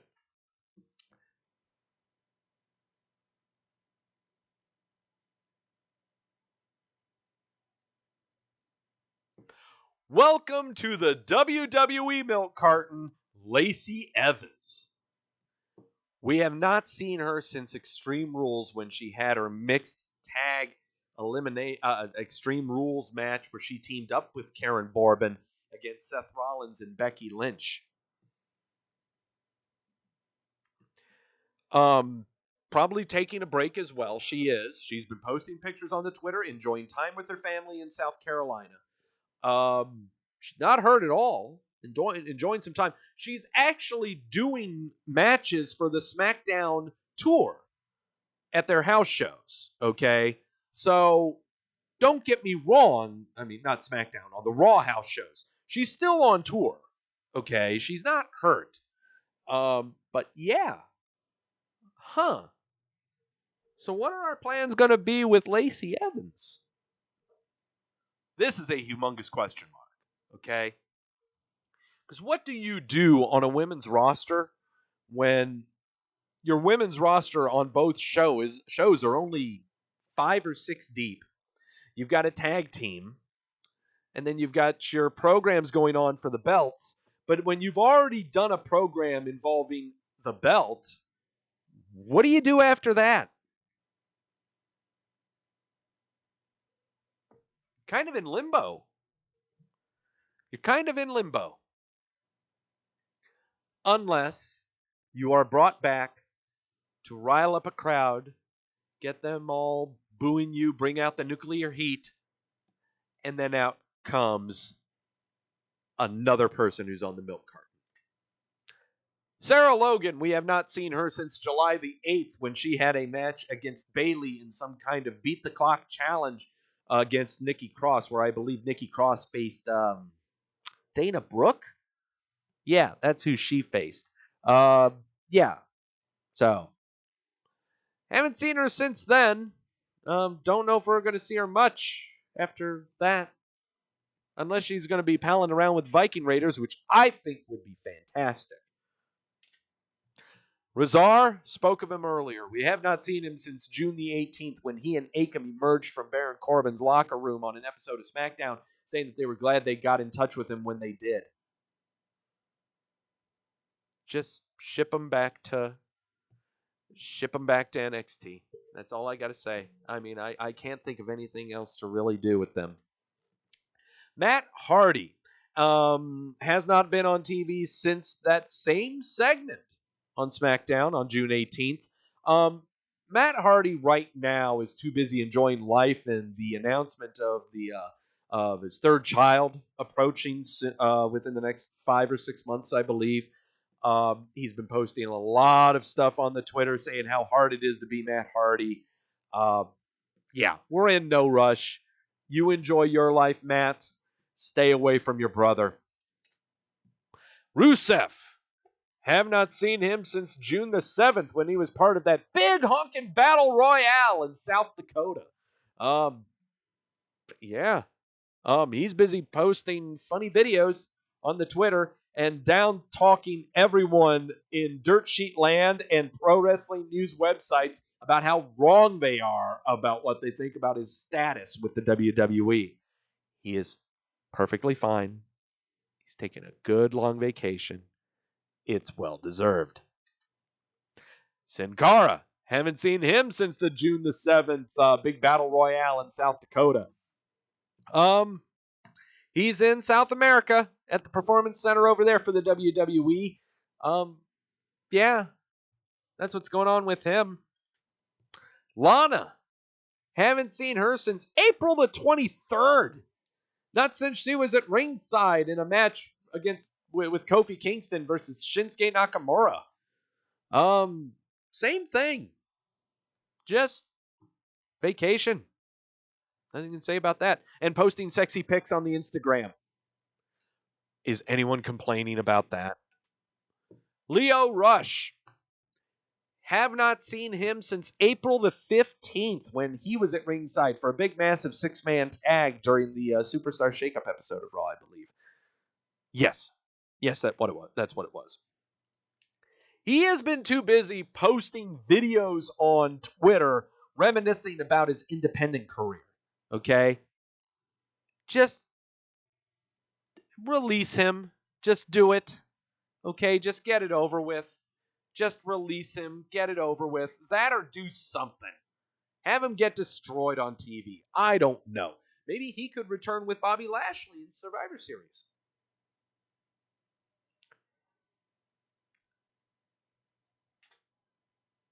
Sheamus. Haven't seen him since April the 9th in the post-WrestleMania episode of SmackDown. No longer on concussion protocol. This guy has been out for almost 4 months. Doing his workout videos on the Twitter and the YouTube. Working out a ton. Having fun doing soccer stuff. He's still fulfilling promotional events for the WWE. He's still touring with them. But he is not doing anything in the ring. Apparently he has not been cleared for reasons we do not know of.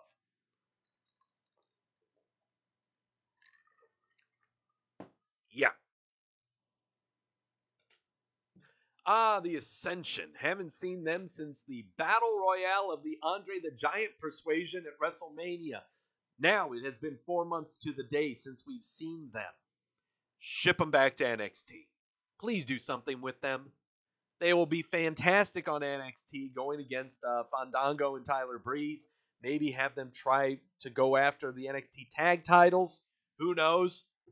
But man, I miss these guys. I love the theme song. I loved the presence they had in the ring in NXT, but it never came to fruition on the main roster. So, what are you going to do? Harper. Haven't seen him since that same Battle Royale at WrestleMania. He's right now riding out his contract due to his wrist injury that he had earlier in the year. There's about 3 to 3.5 months of downtime that he's trying to kill with that wrist injury.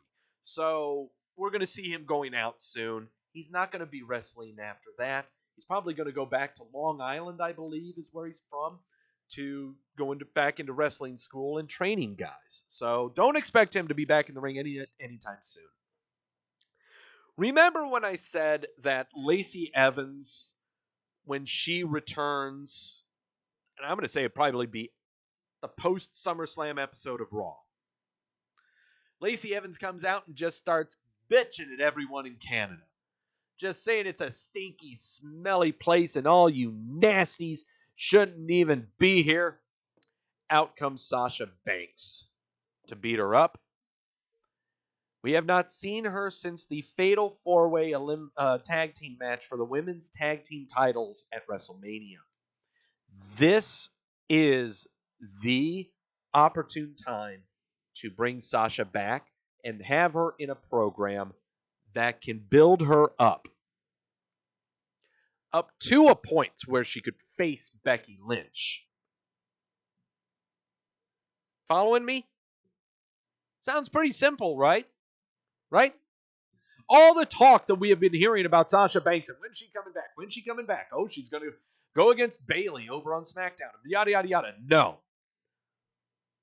I see her returning this perfect point of giving Lacey Evans a month off. Lacey Evans comes back out, gets the nuclear heat. Out comes Sasha Banks to beat her up. Reports are out there all over the Twitters and the stupid webs saying that she is on a list of heels. Why haven't we heard about this list of heels? Why is this the first time we've ever heard of this?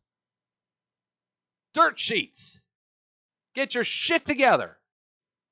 Shut up. Just fantasy book like the rest of us, okay?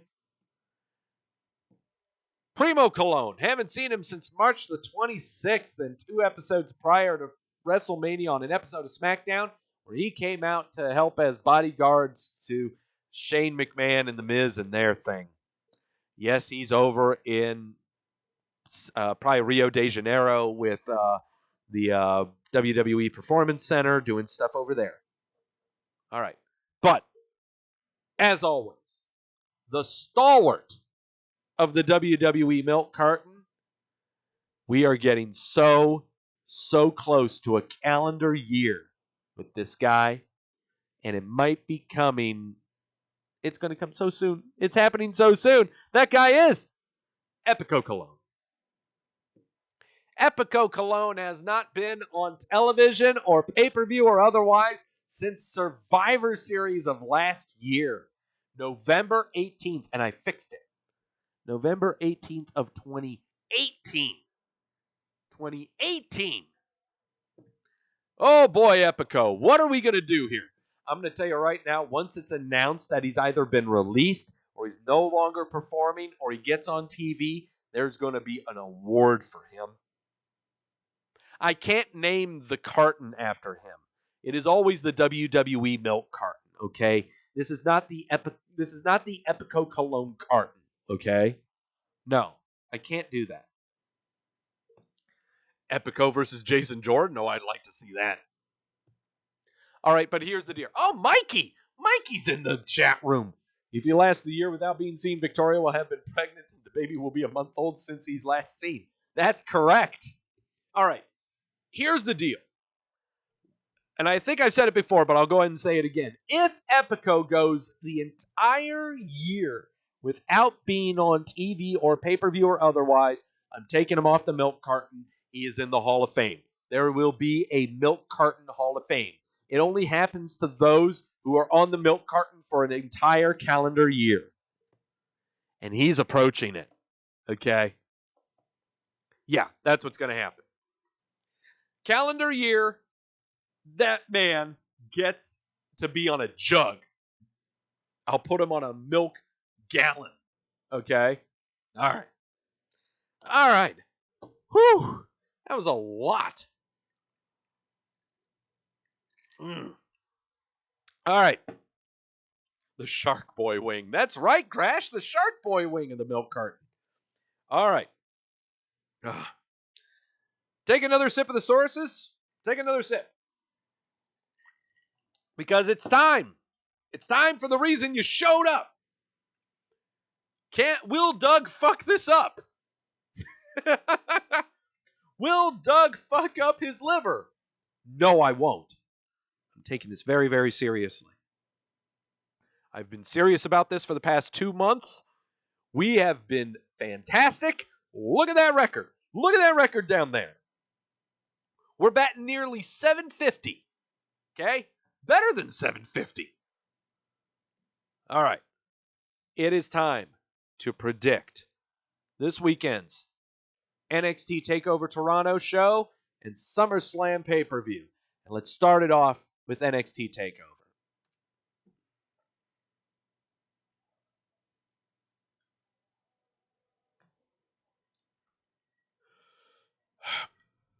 The hell? What's that doing up there? You, up there. That image up there. I'm talking to you. What are you doing up there? Get out of there. You know, this is called professionalism, so I'm just going to fix this right now. There we go. Sorry about that. I didn't have a big blue star behind me. So there you go. Fixed that shit. All right. Moving along swimmingly for these predictions. That's right. We got Moose Ears on the NXT Takeover Toronto show. Took a big swig of the sources. The pad is blank. I did not work on this ahead of schedule. Pad is blank. We are doing this on the fly because it's more fun that way and it's more entertaining that way. 5 matches on the NXT Takeover Toronto card for Saturday night. They always have 5 matches, so yeah, there you go. That's what it's going to be. Where is my slideshows? Where is my slideshows? There's my slideshows. Is that my slideshows? Where's my slideshows? Oh no! I didn't do the slideshows. Did I not do a slideshow? No, I did. It's sitting right there. Let's go over 5 matches. First match. Candice LeRae going against the evil Io Shirai. Evil Io Shirai. Look at how just generically happy the babyface Candice LeRae is, and how sinisterly evil Io Shirai looks like one of those dominant actresses that I see in my Japanese porn movies that I stumble upon. No, I did not mean that. No, I don't watch that. No, I did not watch.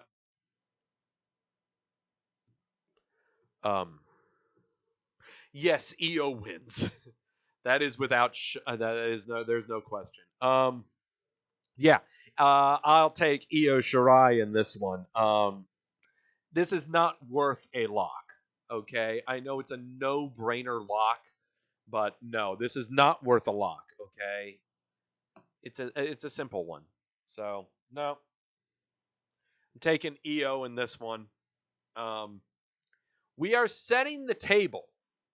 Understand that we are setting the table for when we may be sending Shayna Baszler out of NXT. You cannot have a women's division in NXT without a competent heel. Period. You can't. Competent heel. And right now they are hoping that Io Shirai can do that. They're hoping. But you've got to have a competent heel in the women's division right now. And unfortunately, it's between Io Shirai and I believe a couple of others that are like, the beautiful people type performers. I have not been keeping up with NXT. I really have not. This is the one that I'm really flying by the seat of my pants here, okay? But taking Io Shirai on this and potentially looking at the pushing out into the main roster of Shayna Baszler. With Rousey not being there, it'll happen. NXT Tag Team titles on the line. Street Profits defending against Kyle O'Reilly and Bobby Fish. The 2 guys that Bobby Fish, I don't know why he's important. He's been injured through most of the calendar year. Kyle O'Reilly, he's supposed to be kind of a shoot fighter type guy, but I'm not buying it at all. But none of this matters. O'Reilly and Fish are going to be the new tag team champions. You need to prepare yourself for this NXT TakeOver show. You need to prepare yourself for this TakeOver show. Of all the times that the NXT TakeOver show has been like in New York, Boston, Dallas, LA, and all of those, this is going to be an incredibly smarky crowd. This is going to be an obnoxious crowd, chanting everything under the sun. This is going to be an incredibly obnoxious, smarky crowd, and you know what? They are going to feed them everything that they are asking for. And the number one is giving Undisputed Era the tag team titles,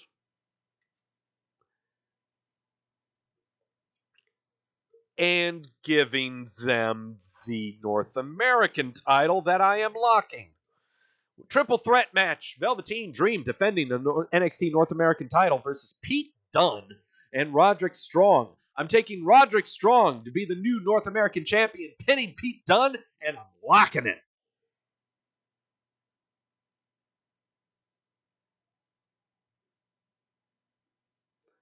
This is going to be one of the most obnoxious shows by a crowd involvement standpoint that you will ever see. It is written in the tea leaves. It's in the tea leaves right now. You roll the skulls and bones. It's coming up. All of it Snake Eyes. All of it Snake Eyes. Undisputed Era is going to have everything. Everything. The crowd is going to go freaking nuts. It's in it. Roderick Strong, your new NXT North American champion. I'm locking that. Shayna Baszler defending the NXT Women's title against Mia Yim. The segments that they've been doing where Mia Yim has been taking out Baszler's cohorts, I believe it's Duke and what's the other one? Shafir? Yeah, Maria Shafir. Yeah, Shafir. Taking out Duke and Shafir. It's fantastic.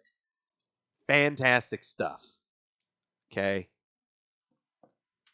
However, this is not the time. This is not the time. Baszler is not going to lose this title until she is due to come up to the main roster. That is not to happen yet. I don't see Baszler's main roster debut happening until potentially around Royal Rumble. It's going to be around about the new calendar year. They don't do it around Survivor Series. Survivor Series is not that large of a pay-per-view. No, I don't see that happening. Never. Gills is absolutely right. You never bet against Baszler. Ever. Never. I don't think I ever have. If I did once, I took a shot because of it. I've learned my lesson. Baszler retains. But I'm not locking it.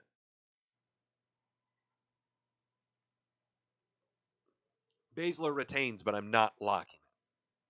Shane says you see her debuting with the title? Sure. Sure, I can see that happening. Oh, her against Becky Lynch. Sign me the fuck up. Sign me the fuck up. Lynch, Baszler, Survivor Series, Lynch, Baszler, Royal Rumble. Take your pick. With her with the NXT title, sign me the fuck up. Sign me up. Makes me want to rest my face on the microphone because it's so comfortable. All right. Baszler retaining. Never bet against her. Finally, main event. NXT Takeover. Obnoxious show. 2 out of 3 falls match defending the NXT Heavyweight Championship is Adam Cole against the Johnny Gargano. Undisputed Era takes all the gold. This is the most obnoxious show you will ever see. Coming out of Toronto, Adam Cole retains, and you lock it.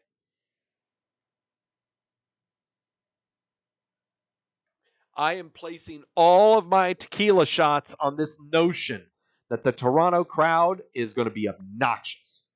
I am placing it all on the WWE feeding into that crowd and making them go nuts. Because if there's any other way that you want to have other people watching NXT, it's when the crowd is going nuts. I think viewership might be going down a little bit. This is how we bring it back up. Undisputed Era winning all of the gold. Toronto going bonkers and jacking off all over themselves and not taking a shower for another 3 days. Those are my picks for NXT TakeOver. Go over them real quick one more time with the Moose Antler pay-per-view. Io Shirai defeating Happy Face Candice LeRae. Fish and Riley defeating the Street Profits, becoming the new NXT Tag Team Champions. Roderick Strong pinning Pete Dunn to become the new North American champion at Velveteen Dream's expense in a triple threat match, and I am locking that. Shayna Baszler successfully retaining the NXT Women's title against Mia Yim. And finally, Adam Cole successfully retaining the NXT Heavyweight Championship in a best 2 out of 3 falls match against the Johnny Gargano. Those are my 2 locks for the NXT show. Take a swig of the sources. We are buzzed. We are so buzzed. This is going to hurt so bad because we got 10 matches on SummerSlam, 6 locks. But they're all pretty easy matches. Time to go to the Summerfest. That's not the Summerfest. That's not the Summerfest either.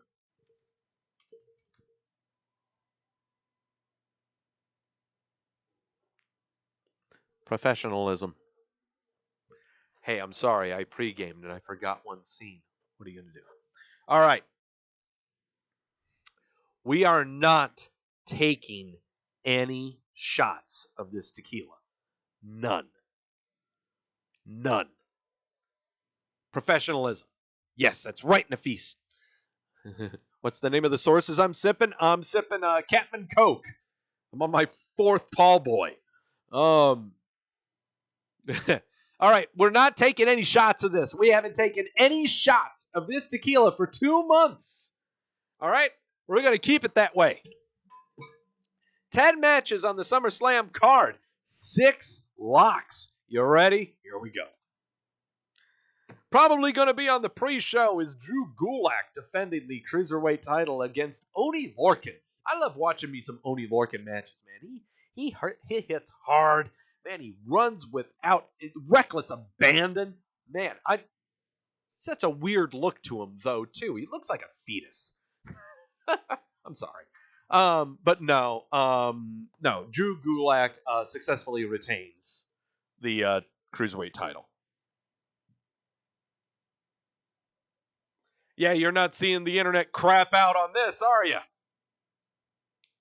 You're not seeing the internet crap out on this because he knows that this is the best segment going. Goldberg facing Dolph Ziggler. Dear God, look at that picture. Look at how huge Goldberg is compared to Dolph Ziggler. I thought Dolph Ziggler was the heel. Why is he smiling? No-brainer on this one. We've got to redeem ourselves from the match that we had in South Dakota's 125-degree heat. I'm taking Goldberg. I'm locking it. I got no choice. Take the Goldberg, and I got to lock it. I got to take advantage of these easy ones, guys. 6 matches that I got to lock out of the 10. Yeah, I got to lock it. Mike, shut your face. Dolph, obviously, don't you do it. Don't you do it. No. Goldberg could concuss himself.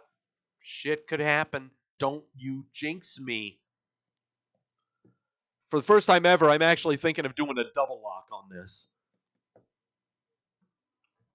A double lock. I could do 2 locks on this if I want to. How confident am I in this? I don't know. I'm wasting a lock. Sure I am. Next match. Trish Stratus going up against Charlotte Flair. Okay. Do we really have to think as much on this one as we did on Goldberg and Ziggler? Do we really?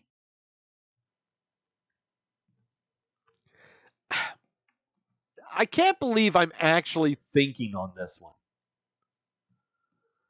I can't believe I'm thinking about this one. People help me out in the chat room. Because what's weird is that we've seen Goldberg. Okay, we know what he can do in the ring. We haven't seen Trish Stratus since last year's Evolution pay-per-view. And I think she even appeared, she was in the Royal Rumble also. But those weren't the matches. I mean, this is her first singles match in a very, very long time. I don't know what the purpose of this match is. Oh, hey, Jamel. No, you're not late. You've just caught the picks. What is the purpose of this match? Okay. Is there really going to be a hometown curse on this one? I mean, we gave Toronto Undisputed Era having the gold. It's now time to shit in the Cheerios. Do I have Flair go over on Stratus? Man. And I wanted this to be a lock, too. Flair doesn't need going over. It could just be a retirement match, says Nafis. Trish will probably want to do the job, says Gills. Man, I don't know. Do we really? We don't need to push Charlotte, but what's the point if Trish beats Charlotte? Then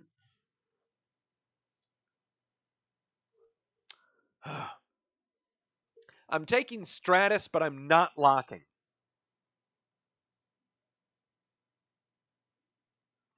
I'm taking Stratus, no lock. Stratus, no lock. Because I'm seriously thinking that WWE would dick them over. Okay? They love dicking them over on the hometown heroes. They really, really do. Shit. 7 matches, 5 locks. AJ Styles defending the United States title against Ricochet. Time to put on the booking hats right now. Okay? Time to put on the booking hat. All right? If Ricochet wins, that means that we continue to have AJ Styles and Ricochet. If AJ Styles wins, he continues to have the title, then what are we doing with the title and what are we going to do with Ricochet? With Ricochet, have him team up against random guys. He would be the perfect one for Baron Corbin to come out and beat the crap out of to get more nuclear heat. AJ Styles, who are you going to have going up against him? Braun Strowman? Maybe. OC is the original club is going to definitely get involved, says Jamel and Kit. Yeah. Quentin Ricochet, otherwise known as Wee. Yeah, that's what he is. Yeah, Ricochet is Wee. I have more faith in. Oh God, here we go again. Okay, don't remind me. Oh God, because we're picking the winners. It doesn't matter who wins the title. It's about who wins the match. So if the original club gets involved, we're carrying on this thing.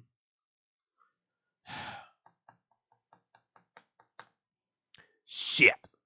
Oh. Okay. But I still like my thought of AJ still having the title. Because the entire original club against Braun Strowman really fascinates me. And Ricochet can do stuff outside of the United States title picture. Okay? I'm buying that.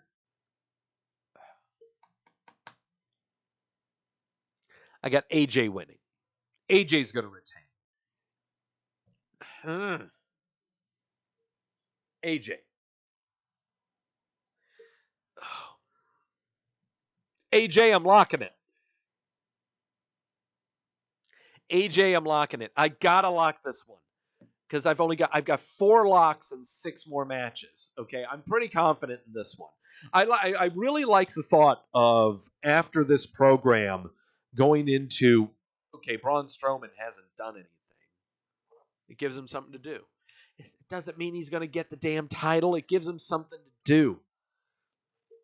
No, I can't have it AJ losing, but he keeps the title. I can't have this be a DQ or a count-out finish. I am counting on this being the resolution to the feud. This has been going on for way too long, okay? It's now time for the OC, the original club, to stand apart themselves, to build themselves up and be obnoxious, And suddenly, here comes the party pooper and Braun Strowman to crash over it all. That's what I'm counting on. Ricochet can do his own thing, okay? He can be in matches against Cesaro again, against Andrade for no reason whatsoever. Mark Laser. Here we go. Here's one I can feel better about. Finn Balor in his no makeup goodness against Bray Wyatt in his all about makeup goodness. This is no brainer. I'll take Wyatt and I'm locking it. No problem. No problem. Taking Wyatt, locking it. No problem whatsoever. Finn Balor has requested 2 months time off after SummerSlam. He's homesick, is what it is. That's all it is, I think. And I think he's also needing some time off to rest, is what it is. That's the insider knowledge thing. The other thing, and it's apart from insider knowledge, we're pumping up the Fiend here. We're building Bray Wyatt. Come on. Works hand in hand. Win-win situation. Kevin Owens versus Shane McMahon. I can't remember if Shane McMahon actually agreed to this stipulation, but if Kevin Owens loses, Kevin Owens is quitting. He's quit twice already. Shane McMahon, if he loses, does something happen? Was that confirmed on SmackDown? I can't remember. I know everyone's saying that KO wins, but was there a stipulation on Shane McMahon's end that he was to quit? Okay, he did. Okay. So it's just about if KO loses, he quits. No, Kevin Owens is not losing. More to the point, people are going to get involved in this match. Lots of people are going to get involved. I'll throw names out there, and I think they will probably stick. Apollo Crews, Ali, potentially the AOP, anyone that Kevin Owens name dropped 3 weeks ago. I'm taking Owens in this one. 3 more locks. After this, I've got 3 more matches. I'm taking Owens, and I'm locking it. Taking Owens, locking it. Also start up the crazy Finn going to AEW rumors for the Wyatt match. Yeah, totally get that. Buddy Murphy could come out and help Shane McMahon. I see that, Andrew. But this is going to be a clusterfuck. Daniel, you're right. This is going to be a clusterfuck match. So many people are going to get involved in this. It's going to be a big, humongous schmaz. But KO comes out on top with a very sloppy stunner. Bayley defending the SmackDown Women's title against Ember Moon. This has been a weird program from the get-go. I've got Bayley winning by DQ.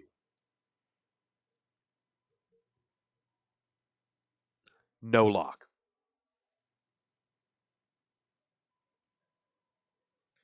This has been a very, very weird program.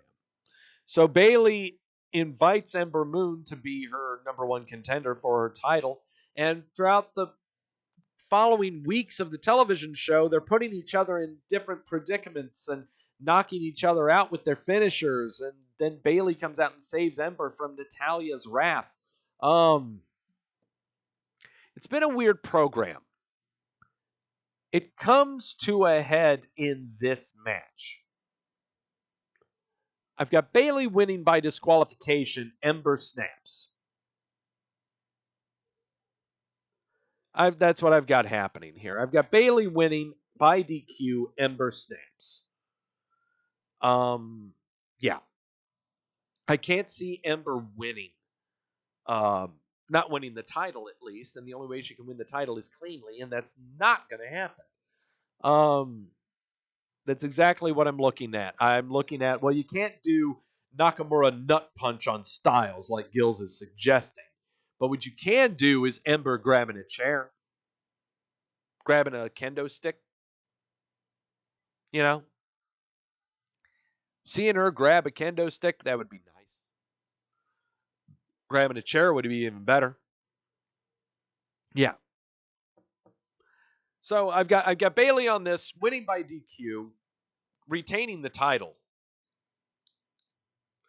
Am I confident enough to lock? I'm more confident in the final two matches. I'm way more confident in the final two matches. Well, actually, there's more than that. Oh, shit. Oh, I thought we were down to 2. We're down to 3. Kofi Kingston defending the WWE title against Randall Orton. Does he have eyeballs? Does Randy, Randy constantly looks like the sun is in his eyes.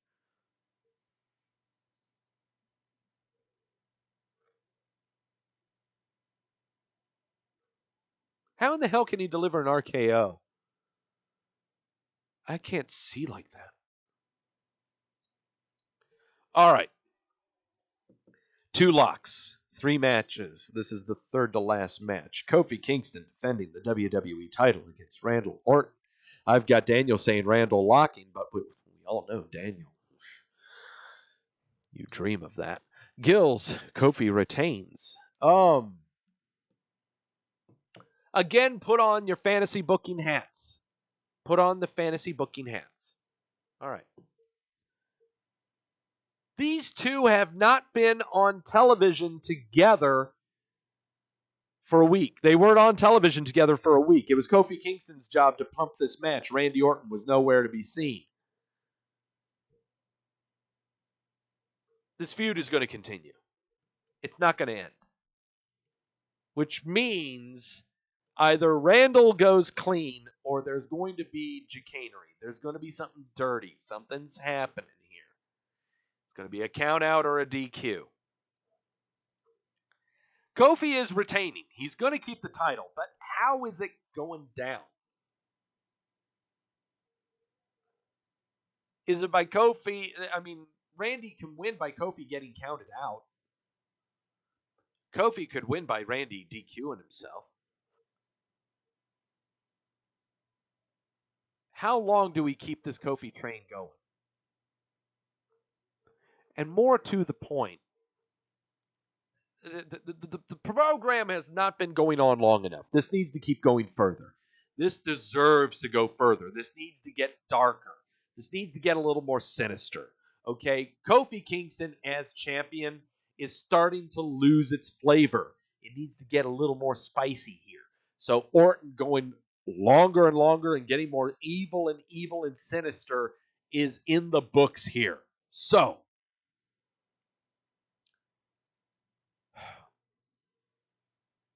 Kofi wins. Kofi wins the match. Kofi wins the match. Randy becomes an evil fuck, just like how Ember finally becomes a heel. This goes into Hell in the Cell. You're reading it, Kit. You're reading it. This goes into Hell in the Cell. This goes into Hell in the Cell.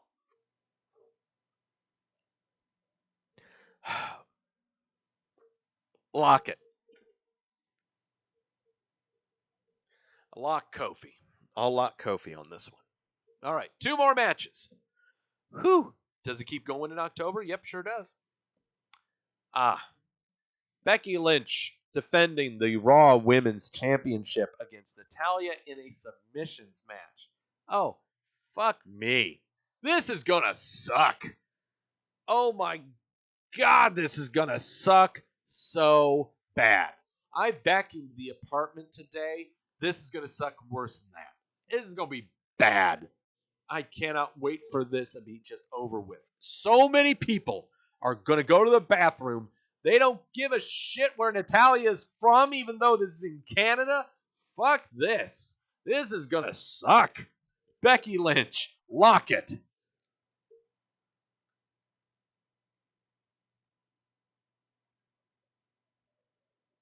Becky Lynch, lock it. God, this is gonna stink.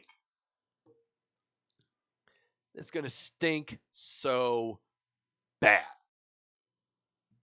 So bad. Ugh. Clash of Champions? Becky Lynch, Baszler?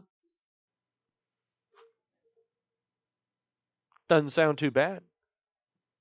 After this, what do you do with Natalia? Who the hell cares?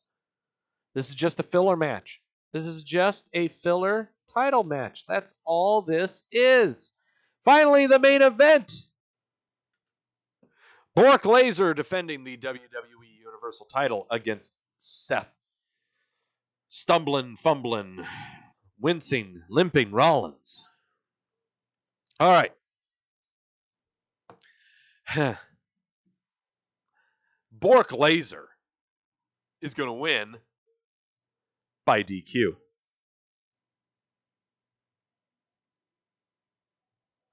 Brock is going to win by DQ because Seth Rollins is going to low blow him during the match and DQ himself. Brock is not going to beat him up. No, this is going to be Seth out of desperation hitting Bork in the nuts is what it's going to be. This is not going to be along the lines of WrestleMania because we're not looking at a storyline healthy Seth Rollins. So what do we do with this? We carry this on into SummerSlam, into Hell in a Cell. That's what we do. We carry this on into Hell in a Cell. That is what we're doing here. This is going to carry on for a very, very long time. And this is going to make so many people angry because there's going to be a lot of DQ finishes in this pay-per-view out of Toronto to make everyone angry. They got their rocks off at NXT, okay? You ain't getting your rocks off on one of Vince's big four. Trish is losing. You're getting 3 DQ finishes involving titles, and you all can go fuck yourself. So say my sources. Oh, I'm going to carry this fucker on into October. They're going to have a match at Clash of Champions. It might be a triple threat. But Bork is going to pin whoever the third man is going to be. It's going to happen. So, all right. Here we go. Recapping what's going to be happening over at SummerSlam coming up on Sunday. We got Drew Gulak successfully defending the Cruiserweight title against Oney Lorcan. I've got Goldberg successfully defeating Dolph Ziggler, and I'm locking it. I got Trish Stratus defeating Charlotte Flair, and I did not lock it because I got no faith in that one. I just can't see Charlotte Flair winning. AJ Styles winning over Ricochet, and I'm locking it. Bray Wyatt defeating Finn Balor, and I'm locking it. Kevin Owens defeating Shane McMahon if Kevin Owens loses, he's going to quit the WWE. Kevin Owens is going to defeat Shane McMahon, and I'm locking it. Bayley winning by DQ or otherwise against Ember Moon. Kofi Kingston successfully defending the WWE title against Randy Orton, disqualification or otherwise. I'm locking it. Becky Lynch successfully defending the Raw Women's Championship in a submissions match against Natalia, and I'm locking it. And finally, Brock Lesnar successfully defends his WWE Universal title, DQ or otherwise, against Seth Rollins. Oh boy. 15 matches, 8 locks, and I don't want to taste or sniff or talk any of this wretched, clear liquid from the Mexico. That's going to do it for Wrestleview Weekly. As professional of a show it can be after downing 4 tall boys of Captain Coke. Thank you all so much for showing up today. Everyone in the chat room, let yourselves be known right now because I want to let you be known because I want you to say, wee! Hell, thank you so much for everyone showing up in the chat room. Thank you so much, Jamel, Quentin, Andrew, Gills, Nafis, everyone from India who showed up, everyone who's listening in India, subscribe right now. Daniel, thank you so much. We're going to keep the streak going. Thank you, Shane, Grash. I said Gills already. Yes. Whee! Oh. Everyone say we. All right. Be sure to tune in Sunday night following the SummerSlam pay-per-view. Kit. Everyone say, I love it when everyone goes we. That's great. Be sure to tune in Sunday night following the SummerSlam pay-per-view. You'll catch Michael Tedesco and myself right here as I'm tapping on my table, feeding into the microphone as we review the Summerfest pay-per-view and go over all of the alcohol that I might be drinking. Also on that show, I will do, if I fail in any lock picks on NXT, I will do those on the SummerSlam Wrestleview Live episode. All others involving the Summerfest are going to be taken down on the next episode of Wrestleview Weekly, where I think we are long overdue to take a look at the WrestleMania whiteboard. We got a lot of booking to do, and it's the best time to book it is after SummerSlam. So, again, thank you all so much for stopping by. It's great to be back. I feel old and buzzing, as is tradition. As always, know when you're being sold to.